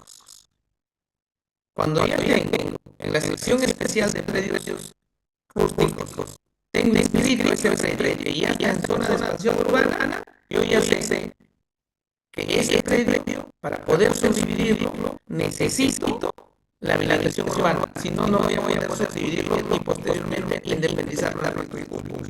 Probablemente pase a la municipalidad, pero los recursos públicos no voy a pasar por la independización. Porque si bien la subdivisión podría lograrlo, la independización para el registro solo será admisible en la medida en que se haya inscrito la habilitación urbana. Si no hay habilitación urbana, no se podrá independizar ese predio. Es decir, si el predio rústico es un predio que está en zona de expansión urbana y que en el registro todavía no está inscrito como rural, o está en la sección especial de predio rural inscrito. Entonces, tenga en consideración ese supuesto o esos requisitos. Ahora, otro tipo de indemnizaciones son indemnizaciones de unidades inmobiliarias sujetas a la ley 27157, es decir, los regímenes de propiedad exclusiva y común o los regímenes de indemnización y copropiedad. Para poder inscribir ese tipo de indemnizaciones, ¿qué requiero? Un reglamento interno. ¿Qué más requiero? Un plano de indemnización donde esté graficado las unidades del dominio exclusivo y las zonas comunes, que sea autorizado por el verificador y que la firma esté certificada por notario. También que requiero un documento privado suscrito por el propietario del predio donde tenga la firma certificada y describe en ese documento privado el área, alquileros, vías perimétricas de las secciones de dominio exclusivo y de los bienes comunes que están regulados en el reglamento interno. Las unidades inmobiliarias que se deriven de cada uno de ellos se van a inscribir en una partida especial donde se señale el tipo de régimen que están. Si están en un régimen de propiedad exclusiva y común o están en un régimen de independización y copropiedad. Y a solicitud del interesado se podrá independizar en una misma partida más de una sección exclusiva, aun cuando no haya continuidad. Siempre que constituyan, dice la norma, una unidad funcional. Expliquemos esto. Este es el caso de las independizaciones de los departamentos. Independizaciones, por ejemplo, en centros comerciales. Independizaciones que vamos a aplicar como un régimen de propiedad exclusiva y como un régimen de propiedad horizontal, ¿no? Que quiera independizar. Si tres un plano de indemnizaciones, tres documento privado, tres reglamento interno. Firmado por el titular o los titulares registrales del predio. Que requieren independizar. Ya tengo mi dirección declarada, ya tengo mi terreno inscrito, ahora quiero mi primer piso, un departamento de primer piso para una persona, un departamento de segundo piso para otra persona, un tercer piso para otra persona. Si quiero hacer esa indemnización y la regulación de fábrica fue hoy en día, hasta el 31 de diciembre del 2016, bueno, puedo recurrir a un reglamento interno firmado por verificador para poder independizar esa sección. Pero ojo, siempre que la indemnización sea hecha hasta el 31 de diciembre de 2016, no después. Ojo, no después. Pues, porque allí esas unidades inmobiliarias, si es después del 31 de diciembre del 2016, lo que me va a quedar es sencillo. Regularizar la fábrica como un procedimiento común y aplicar el reglamento interno. ¿No? Y ahí tendrá la regulación de fábrica, no será con formulario registral, sino será con la conformidad de obra que emite la municipalidad. Pero si ya está hecha mi declaratoria de fábrica y que se sometió a la ley 27157, ya está inscrita mi declaratoria de fábrica, ya está inscrita el predio, obviamente, yo puedo hacer con reglamento interno autorizado por el verificador sin necesidad de municipalidad, puedo independizar esas unidades inmobiliarias sujetas a esta ley, sin trámite municipal. Otro supuesto de indemnización es la indemnización del predio urbano en mérito de privado. Cuando bajaban ustedes un poco los principios, hablaban del sitio de especialidad. o el principio de folio real, ¿no? Por cada partida se abre para cada predio, o por cada predio se abre una partida. No pueden haber dos predios en una sola partida, ¿no? Entonces sucede que no siempre se aplicó el principio de especialidad también en sede regional. En su momento se cierran sus divisiones y se inscribían las subdivisiones en la partida matriz y se inscribían las divisiones completas, pero no se independizaban todos los lotes.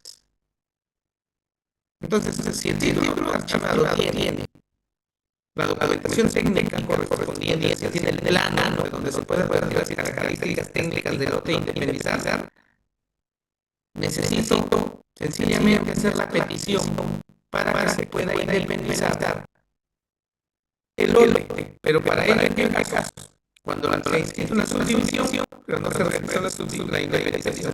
Si existe una recepción de obras de rehabilitación urbana, pero no se realizó la independización. Entonces se podrá solicitar con una solicitud sin necesidad de estar al mapa. Se podrá solicitar la independización siempre que en los planos se encuentre consignado el área, dinero, bienes perimétricos de los y en los planos que tenga el registro público de los títulos archivados que estén en él, ¿no? Y que se pueda verificar cuál es el área que voy a independizar. Siempre que esté eso, se va a realizar la indemnización. Ahí no necesito presentar nada de regulación de fábrica, no necesito presentar nada de inscripciones de indemnizaciones ordinarias o otro de procedimiento. No. Este procedimiento sencillamente también con una solicitud diciéndole al registrado, no solicito que se independice el otro tal inscrito en tal partida, el mismo que no se independizó en forma oportuna. Y solicito que esa indemnización sea en aplicación del principio de especialidad. Y el supuesto es independización de predio urbano en medio de lo archivado. El registro tiene toda la documentación para independizarlo y no lo hizo. Solo se tendría que regularizar esa independización. El otro supuesto de independización, un supuesto excepcional, la regla general de la independización es plano de documentación técnica del predio matriz, ¿no? Plano, documentación técnica, memoria expresiva del área independizada y del área remanente. Eso es lo general. Área independizada y área remanente. Pero ¿qué pasa cuando no puedo determinar el área remanente? Sencillamente solo la documentación técnica del área independizada. El supuesto excepcional de la indemnización es que si no es posible determinar el área de los unidades perimétricas de predio remanente, entonces no se requerirá el plano de existe. Bastará con presentar el plano independizado visado por la autoridad municipal competente, donde no hay regulación de fábrica, porque si hay regulación de fábrica, con formulario registral y firma de verificador competente.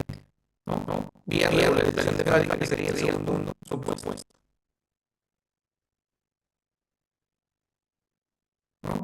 ¿Y en qué casos intervendrá el verificador? Cuando es una no catastrada y se trata de una regularización de fábrica.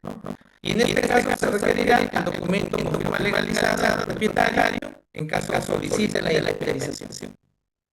En caso solo solicite la indemnización, porque si pide también un cambio de titularidad, será escritura pública en la fracción que se esté vendiendo al nuevo dueño.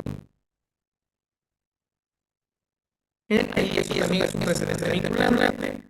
El supuesto excepcional de indemnización en el que no es factible de determinar el área, medidas perimétricas, el predio remanente faculta al interesado únicamente a omitir la presentación de la documentación técnica relativa a dicho remanente y no los requisitos para la indemnización. En términos sencillos, que diga el tribunal en ese momento, también adjunta la resolución de subdivisión o en su defecto formulario único de habilitación urbana, ¿no? El anexo F, si es un lote ya urbano consolidado, y si es un lote que está en zona de extensión urbana, el anexo E, juntos, de todas maneras. Antes de eso, uno presentaba sin resolución, sin flujo, y el registro se escribía con normalidad. Luego de ese precedente, se marca la pauta que también existía la resolución de subdivisión con los documentos como el formulario único de dirección urbana y los anexos correspondientes, según se trata del predio urbano ordinario o según se trata del predio rústico. Y eso, en general, muy brevemente, han sido los casos de indemnización de predios urbanos.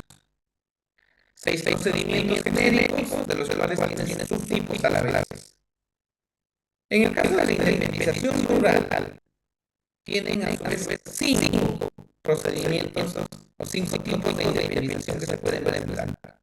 La indemnización de un predio rural ordinario que esté en zona catastralizada o zona no catastrada, la indemnización de un predio rural en mérito a título archivado, la indemnización de un predio rural que se encuentre sujeto a un supuesto excepcional de indemnización, la indemnización rural de predios de empresas campesinas y asociativas y la indemnización rural de predios de comunidades campesinas. Esos son los escenarios en los que podríamos encontrar en una indemnización de predio rural.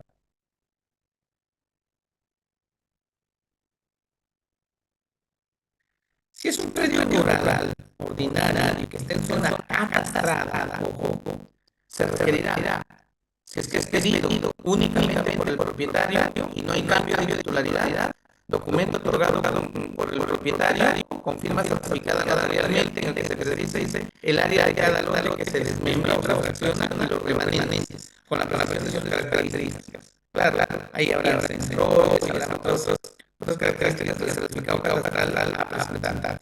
Y se presentará el certificado de la información catastral del área independizada y del área remanente, adjuntando también documento el CEDI que entrega el órgano de titulación de tierras para presentar la zona.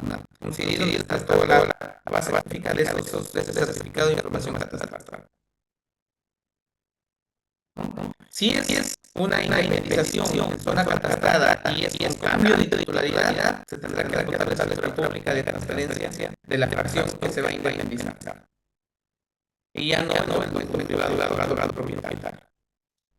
Si es un predio rural de zona no catastrada y que implique solo indemnización y que no sea cambio de titularidad de algunas declaraciones, documento privado otorgado por el propietario o propietarios, que se certificada notarialmente, que se precise el área del lote que se indemniza o desmembra y el área de los lotes que se desmembran con la precisión de sus características físicas. Se apuntará el certificado de zona no catastrada, emitirá la entidad competente, en este caso, hoy en día la mayoría son las direcciones de titulación de tierras de los gobiernos nacionales. A eso se apuntará el plano perimétrico con coordenadas TM, un cuadro de datos técnicos y memoria colectiva elaborada por el verificador, pero en este caso ya no verificador común, sino verificador catastral, ¿ya? En el que se puede advertir el área indemnizada y el área remanente. Si es que hay cambio de titularidad de la escritura pública, por la cual está eliminada el nuevo dueño, pedir esa indemnización porque él ha comprado una fracción del mismo. La indemnización de mérito a predio rural, indemnización de predio rural de título archivado. Esto es cuando se existe una parcelación, es decir, una subdivisión rural, pero no se ha realizado la indemnización. En ese caso, ¿qué se requiere? En aplicación del principio de folio real o especialidad, se realizará con la solicitud del interesado, ¿no? Y eso se realizará siempre el registro de los títulos archivados sobre el área de enteros y medidas perimétricas de los lotes que se pide la indemnización. Si no obra el área de enteros y medidas perimétricas de los lotes que se pide la indemnización, no procederá la indemnización en mérito de título archivado. En su supuesto excepcional, nuevamente, la imposibilidad de determinar el área remanente. Es posible también que la indemnización de un predio rural tengamos casos donde no sea posible determinar el área remanente. Ahí se presentará documento privado con firma certificada, escritura pública, si así hay cambio de titularidad, el certificado de información catastral únicamente del predio indemnizado. Del remanente no se podrá cambiar porque no se tiene las características del área remanente por parte del registro. Y en el caso de ser una zona no catastrada, documento privado, la firma certificada, escritura pública, la constancia negativa de zona catastrada, plano, memoria colectiva, visados por el verificador catastral, en el caso de zona no catastrada, y únicamente el plano y memoria colectiva del área a indemnizar, no del área remanente.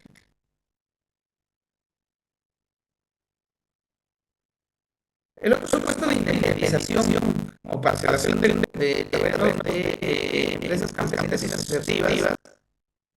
Para que proceda una parcelación de este tipo de empresas campesinas y asociativas, se tiene que verificar, uno, el pedido estricto, dos, el derecho de propiedad estricto de la empresa de campesina asociativa, ¿no? Que la empresa campesina asociativa acuerde la parcelación en asamblea general y que esa asamblea general haya sido aprobado con un voto de no menos de los dos tercios de los socios hábiles, ¿no? Y que en ese acuerdo que se haya establecido con esa cantidad de votos, el acuerdo tenga la decisión de sus representantes y otorgamiento de poderes para la recepción de la parcelación, ¿no? Tiene intereses. Puede hacer bien, tendría que presentarse el documento privado que contenga la descripción de la parcelación otorgada por el representante legal de la empresa, ¿no? Ahí se tendrá que verificar la intervención del verificador con firmas legalizadas, la copia del certificado de información catastral en caso de zona catastrada o certificado negativo en caso de zona no catastrada.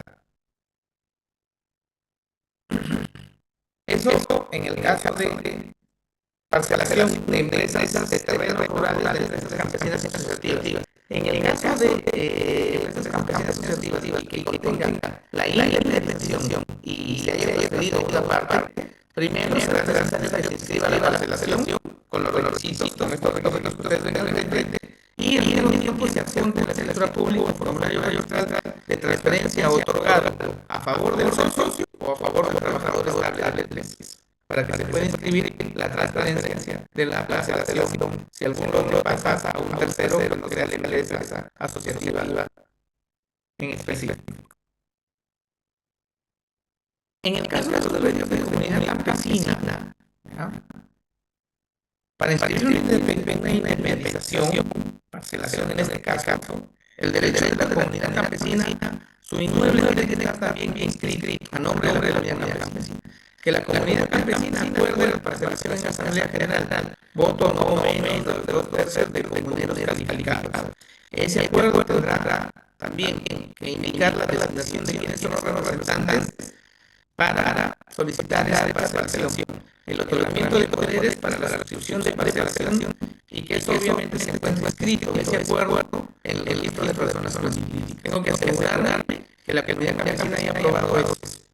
Se adjuntará documento privado en el que contenga la descripción de la parcelación otorgada por el representante facultado con firma certificada notarialmente, copia certificada de la solicitud de información catastral en zona catastrada o certificado negativo en zona no catastrada, en zona no catastrada. Entonces a eso se plana la memoria descriptiva escrita por el verificador y a eso se adjuntará la constancia de inexistencia de posiciones informales. Todo eso está regulado en la Directiva 10/2013 de la CONANA. Fíjense el lo delicado que es independizar una propiedad de una comunidad campesina. No pasa por decisión del presidente, no pasa por decisión del tesorero, no pasa por decisión de la Junta Directiva, pasa por decisión de la Asamblea General, quienes tienen que aprobar con una mayoría calificada, ¿no? En este caso, un voto no menor de los dos tercios de los comuneros calificados.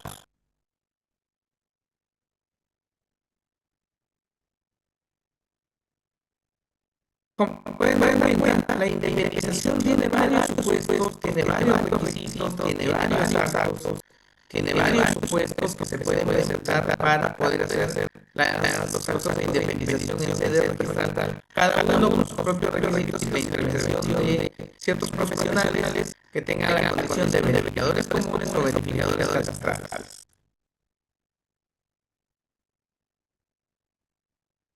Finalmente, lo último que a tocar es la hipoteca. La hipoteca, desde el punto de vista del Código Civil,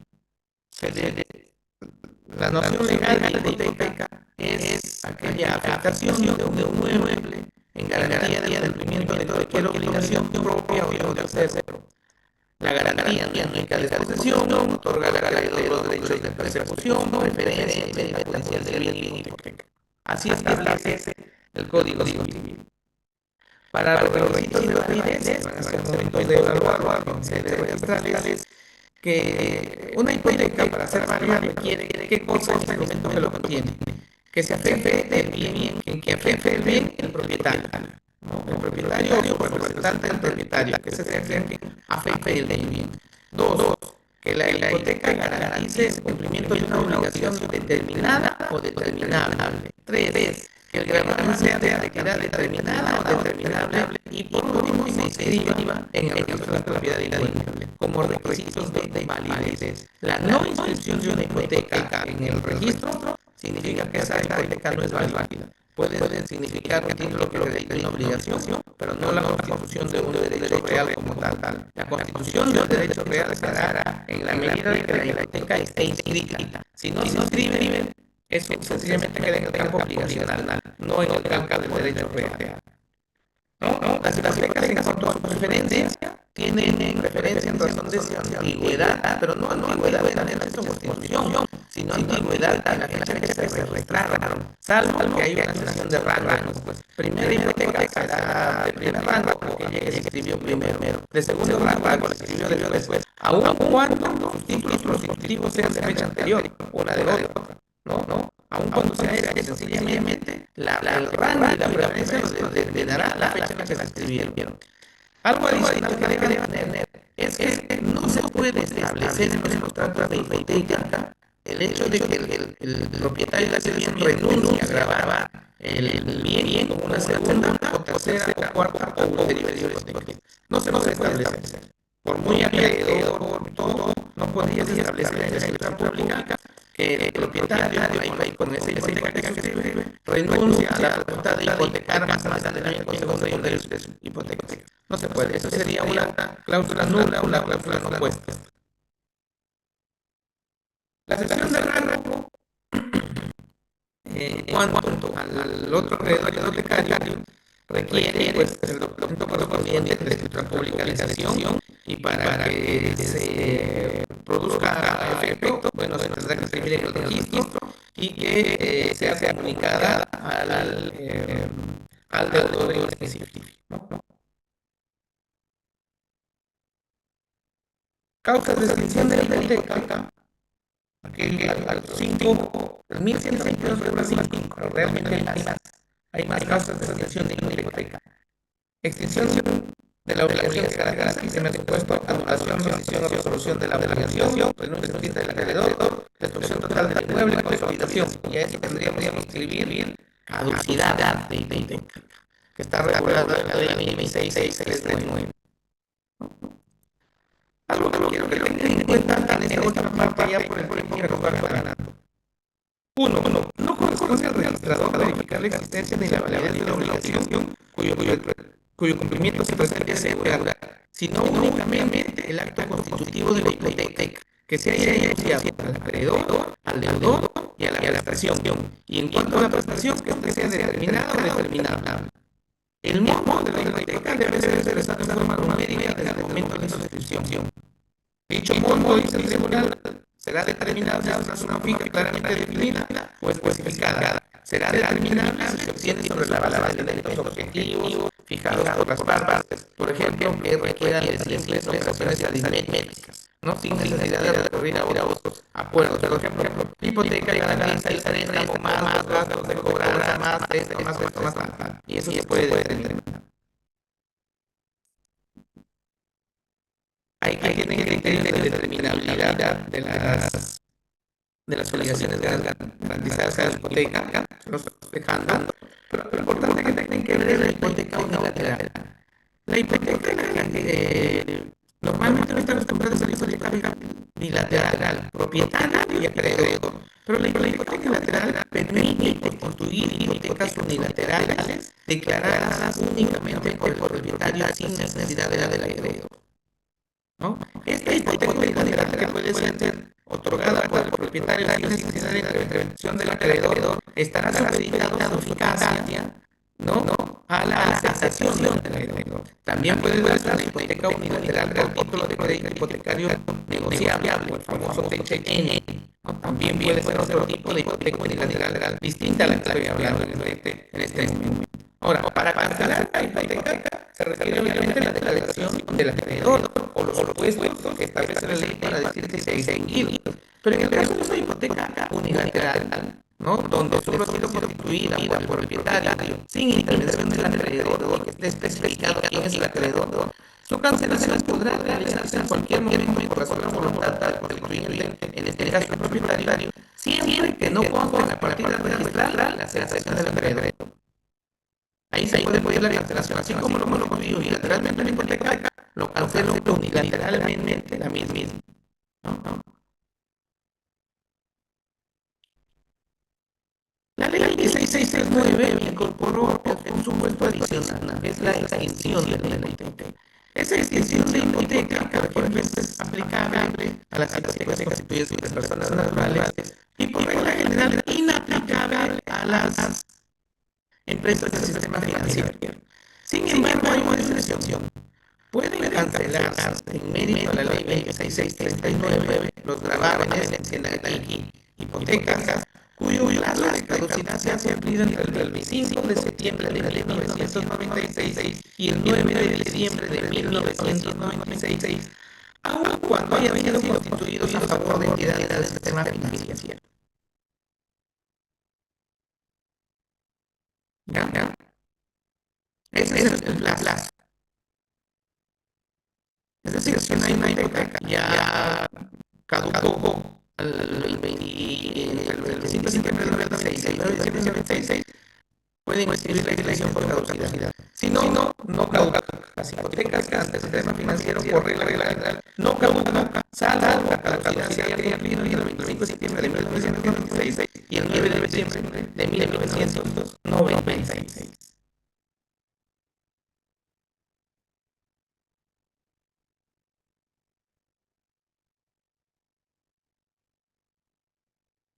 Ahora, si es que se logra cancelar una hipoteca por caducidad, la regla general es que también es improcedente su reinscripción, ¿no?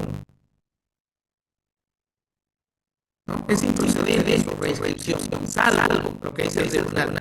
Procede la reinscripción de la hipoteca extinguida por caducidad, siempre que el crédito siga siendo del propietario constituyente de la garantía y tendrá efectos desde la fecha que se realiza en medio la solicitud del acreedor hipotecario invocando al título constitutivo de gravamen sobre el archivado, ¿no? Y que se encuentre en ejecución, es decir, el acreedor que le haya cancelado por caducidad su hipoteca puede pedir que lo reinscriban siempre que acredite que se encontraba en ejecución. En un primer momento ellos se acreditan con la copia certificada del auto de colección consentido y la resolución que ordena el remate. Más adelante, el tribunal lo prohibió y se acredita con la copia certificada de la resolución que ordena el remate del bien dado en la garantía. Entonces, si bien por regla general un gravamen que ha sido extinguido por caducidad no procede su reinscripción, la excepción a esa regla es de que el acreedor demuestre, para solicitar su reinscripción, demuestre de que esa hipoteca se encuentra en ejecución y el bien va a ser rematada. ¿Cómo acredito eso?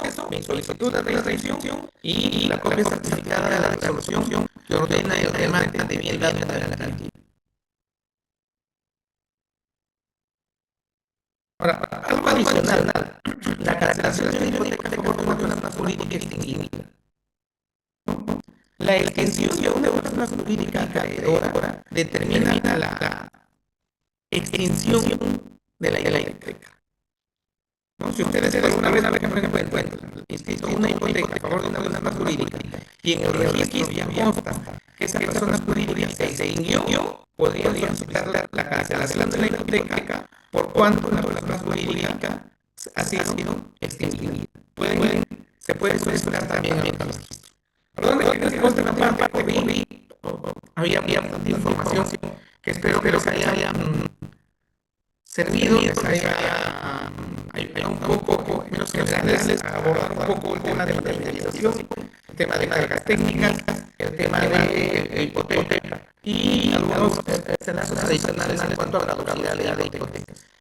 Muchísimas gracias por la acogida, muchísimas gracias por el tiempo dedicado y ahora sí me someto a todas las preguntas que puedan hacer. Muchas gracias. Agradecemos al doctor Eduardo Rubio por su exposición y a continuación vamos a pasar al bloque de preguntas. Para ello, nuestro expositor dará la lectura de las preguntas que fueron formuladas a través del chat de Zoom y las irá absorbiendo según considere oportuno. que ocurre puede solucionarse con la lectura de preguntas. Listo. Nelly Condorio me dice lo siguiente. En el caso de una indemnización de unidades inmobiliarias bajo el régimen de propiedad exclusiva y común, ¿cuál es el criterio actual para evitar el arrastre de cargas, embargos o hipotecas que solo afectan a una parte del área matriz, pero que por técnicas registrales terminan trasladándose a todas las partidas independizadas, perjudicando a los futuros adquirientes? A ver. El criterio actual es el criterio que decía hace un momento cuando empezaba la charla en la parte de carga técnica. El catastro tendrá que identificar, ojo, tendrá que identificar a qué parte del predio es que afecta la carga técnica, perdón, la carga o el embargo, tendrá que identificarlo. Y el área de catastro dirá, no, la fracción que se independiza con tal está afectada con esa regla, con ese embargo o con esa hipoteca. El catastro tiene que ayudar al administrador. Si es que no se puede determinar cuál es la parte, en total, obviamente se va a trasladar a todos. Tengan en consideración también lo que les decía en su momento les decía, si es que se afecta, se embarga una alícuota de un copropietario, ojo, se va a trasladar a todas las fracciones que se independienten. Así es que el copropietario termine siendo obligado a una fracción. Se va a trasladar a todas. Entonces, eso es una excepción. Por lo demás, es el catastro que tendrá que ayudar a determinar. Se pedirá un informe aclaratorio, se pedirá un informe que precise al área de catastro que se puede determinar. En el caso de las propiedades en civil común, ahí sí hay una cuestión muy particular cuando eso es un edificio por departamento, es decir, es hacia los aires que vamos construyendo. Y el embargo recae sobre una fracción del terreno sobre el que se edifica. Ahí sí, fíjense, dado que el terreno es bien común, la totalidad del terreno es bien común, fíjense que ahí sí, lamentablemente se va a tener trasladada a todas las unidades exclusivas del edificio, sin excepción, al margen de que recaiga sobre una fracción. ¿Por qué? Porque el departamento que puede estar en el cuarto piso, pues se está edificado sobre el terreno que está en el primer piso. Y ese terreno, si solo está afectado por una parte, pero bueno, de todas maneras afecta al que está en el cuarto piso del departamento, por lo tanto se tiene que trasladar. Entonces, en ese caso, el que es sencillo. En el caso de edificaciones, que son edificaciones por departamentos hacia arriba, ¿no? Se tiene que afectar a la totalidad de las unidades exclusivas, por más que se haya afectado solo una fracción del predio. Porque la totalidad del predio es bien común y eso afecta a todos los predios. Consecuentemente, el traslado es a todos los predios o departamentos o unidades exclusivas en ese régimen de propiedad exclusiva. Ese sería el criterio en ese caso, la razón por qué se tendría que trasladar a todos. Milagros. ¿Qué sucede si en el acta de indemnización no se precisa el área remanente? Cuando corresponde, el registrador puede subsanar de aviso y formular una observación o proceder a la tacha de título. La tacha no va a proceder, va a proceder a formular una observación. Pero claro, si es que no se precisa el área remanente y el área del catastro determina que hay área remanente. Porque puede darse el caso en que el área de catastro diga que no hay área remanente o no puede determinar el área remanente, pues es imposible determinar el área remanente. Si es imposible determinar el área remanente, el registrador no puede observar, no puede tachar de que se cumple con los requisitos. El registrador solo puede observar la omisión del área remanente solo cuando sea posible determinar el área remanente por registros públicos y tenga la base gráfica para eso. Si no, no puede formular observación. Tampoco podría decir que se sana de oficio. No vas a sanar de oficio. No, sencillamente ahí es o inscribe o observa, pero no tan chacha. Y va a observar solo si es que puede determinar el área remanente. Sobre ese caso, la omisión es observada. Si no puede, vuelvo a repetir, sencillamente tendrá que escribir. Shirley, Doctor, existen limitaciones en esta subdivisión de un predio Madrid tiene más de 300 propietarios a nivel regional. Si no se puede contar con la conformidad del 100% de propietarios. Según el Tribunal Arbitral, sí se necesita la conformidad de todos los propietarios, pero usualmente existen otras vías para independizar la ley, teniendo en cuenta que judicialmente se tendría que notificar a todos y hay situaciones de copropietarios desaparecidos, copropietarios muertos, copropietarios que no están de acuerdo. A ver. Si es que se mantiene de copropiedad y ninguno de ellos hace uso de un área específica informativa por más de 10 años y que pueda determinarse objetivamente que si bien registralmente existe una copropiedad, para la realidad ya no hay copropiedad, porque cada copropietario ya tiene su lote fijo y esto ya tiene más de 10 años, yo diría procede a una función adquisitiva de un procede. ¿Por qué? Porque la división no tiene una formalidad específica. ¿No? Y si yo digo que ya mi lote es de 12 hectáreas, ya todos lo vendieron a su derecho, pero cada uno ya tiene su lote, ya está más de 10 años, ya pagamos como ayuda independientes, ya tenemos los servicios independientes, yo diría, bueno, ya pasamos de una función adquisitiva, porque la copropiedad ya no existe. La copropiedad no es una propiedad virtual, todavía no es una propiedad real, así que podría ser una función adquisitiva de la mini. Sí, es que ese es el escenario y todos están bajo un régimen de copropiedad. Bueno, no solo el tribunal tiene que decir que requiere la unanimidad de todos los propietarios. Es la ley, el Código Civil que establece que los actos de disposición, los actos de modificación del predio es por aprobación unánime de todos los propietarios. Y ahí sí, si es que siguen un régimen de copropiedad hacia áreas exclusivo por el tiempo que decía, pues sencillamente le va a quedar el proceso judicial de división y partición y se tendrá que empezar absolutamente a todos.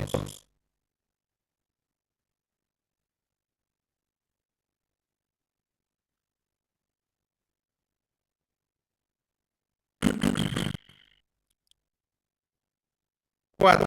Don Christopher Reyes Galgal, doctor una secretaría de Dirección que procede la represión de la reinscripción de una que gira por caducidad si el CIDI también sigue siendo de los dependientes del proceso de reforma. Mi duda es, ¿qué sucede con la prioridad real si en el tiempo entre la cancelación por caducidad y la reinscripción ingresó un tercer acreedor o un embargo? La reinscripción fue por su rango original o se coloca después. La reinscripción va a un segundo programa. Lamentablemente por tema de prioridad. Si es que en ese intervalo ya hay un embargo, ese embargo será prioritario y la reinscripción será segundo programa. Claro. Algo que el juez en este momento pues decida contrario, pero de que el segundo rango es segundo rango. Luis Ángel Durán Ramos. Buenas tardes, doctor. El tratador de negar la inscripción de una indemnización por ausencia de datos técnicos en la base gráfica catastral que impidan determinar la ubicación del área remanente, indemnizarse o del área remanente. Pues fíjese, no puede negarlo. Decíamos que no impide la intervención de la indemnización.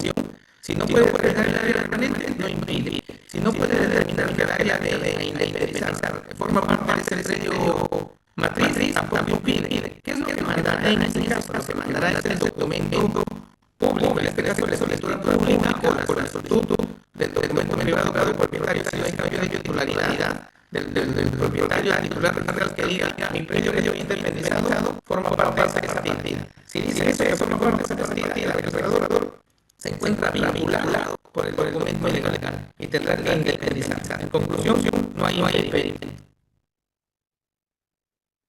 Mario Román, para la indemnización de un predio que está dentro del plan de desarrollo urbano, pero certificado como zona agrícola, ante qué entidad se hace que realizar el trámite administrativo, en la municipalidad o en la dirección agraria. A ver, si está en zona zonificado como zona agrícola, debo entender que es un predio rural, no es un predio urbano, a menos de que esa zona agrícola ya lo tenga en zona de expansión urbana. Si lo tiene en zona de expansión urbana, el trámite será con la municipalidad. Si es que no está en zona de extensión urbana, entender que te refieres al caso de que esté en zona de extensión urbana, si es que no está en zona de extensión urbana, es rural, por lo tanto será el órgano de emisión de tierras. Pero dado que tú indicas que el plan de desarrollo urbano zonificado, pero como agrícola, debo entender que tienes un medio en zona de expansión urbana. Si es que está en zona de expansión urbana, la municipalidad. Si es que no está en zona de expansión urbana, la licencia de emisiones de tierras. Pues suele suceder que muchas veces cuando te vas a la municipalidad y dices, no, pero todavía no por la emisiones de tierras. Te vas a la municipalidad, te vas a las emisiones de tierras y dices, no, la municipalidad ya tiene un plan de desarrollo urbano. Ya no somos interesantes de la municipalidad. Al fin y al cabo, una cosa quiere decir la de subdivisión administrativa. Hay casos también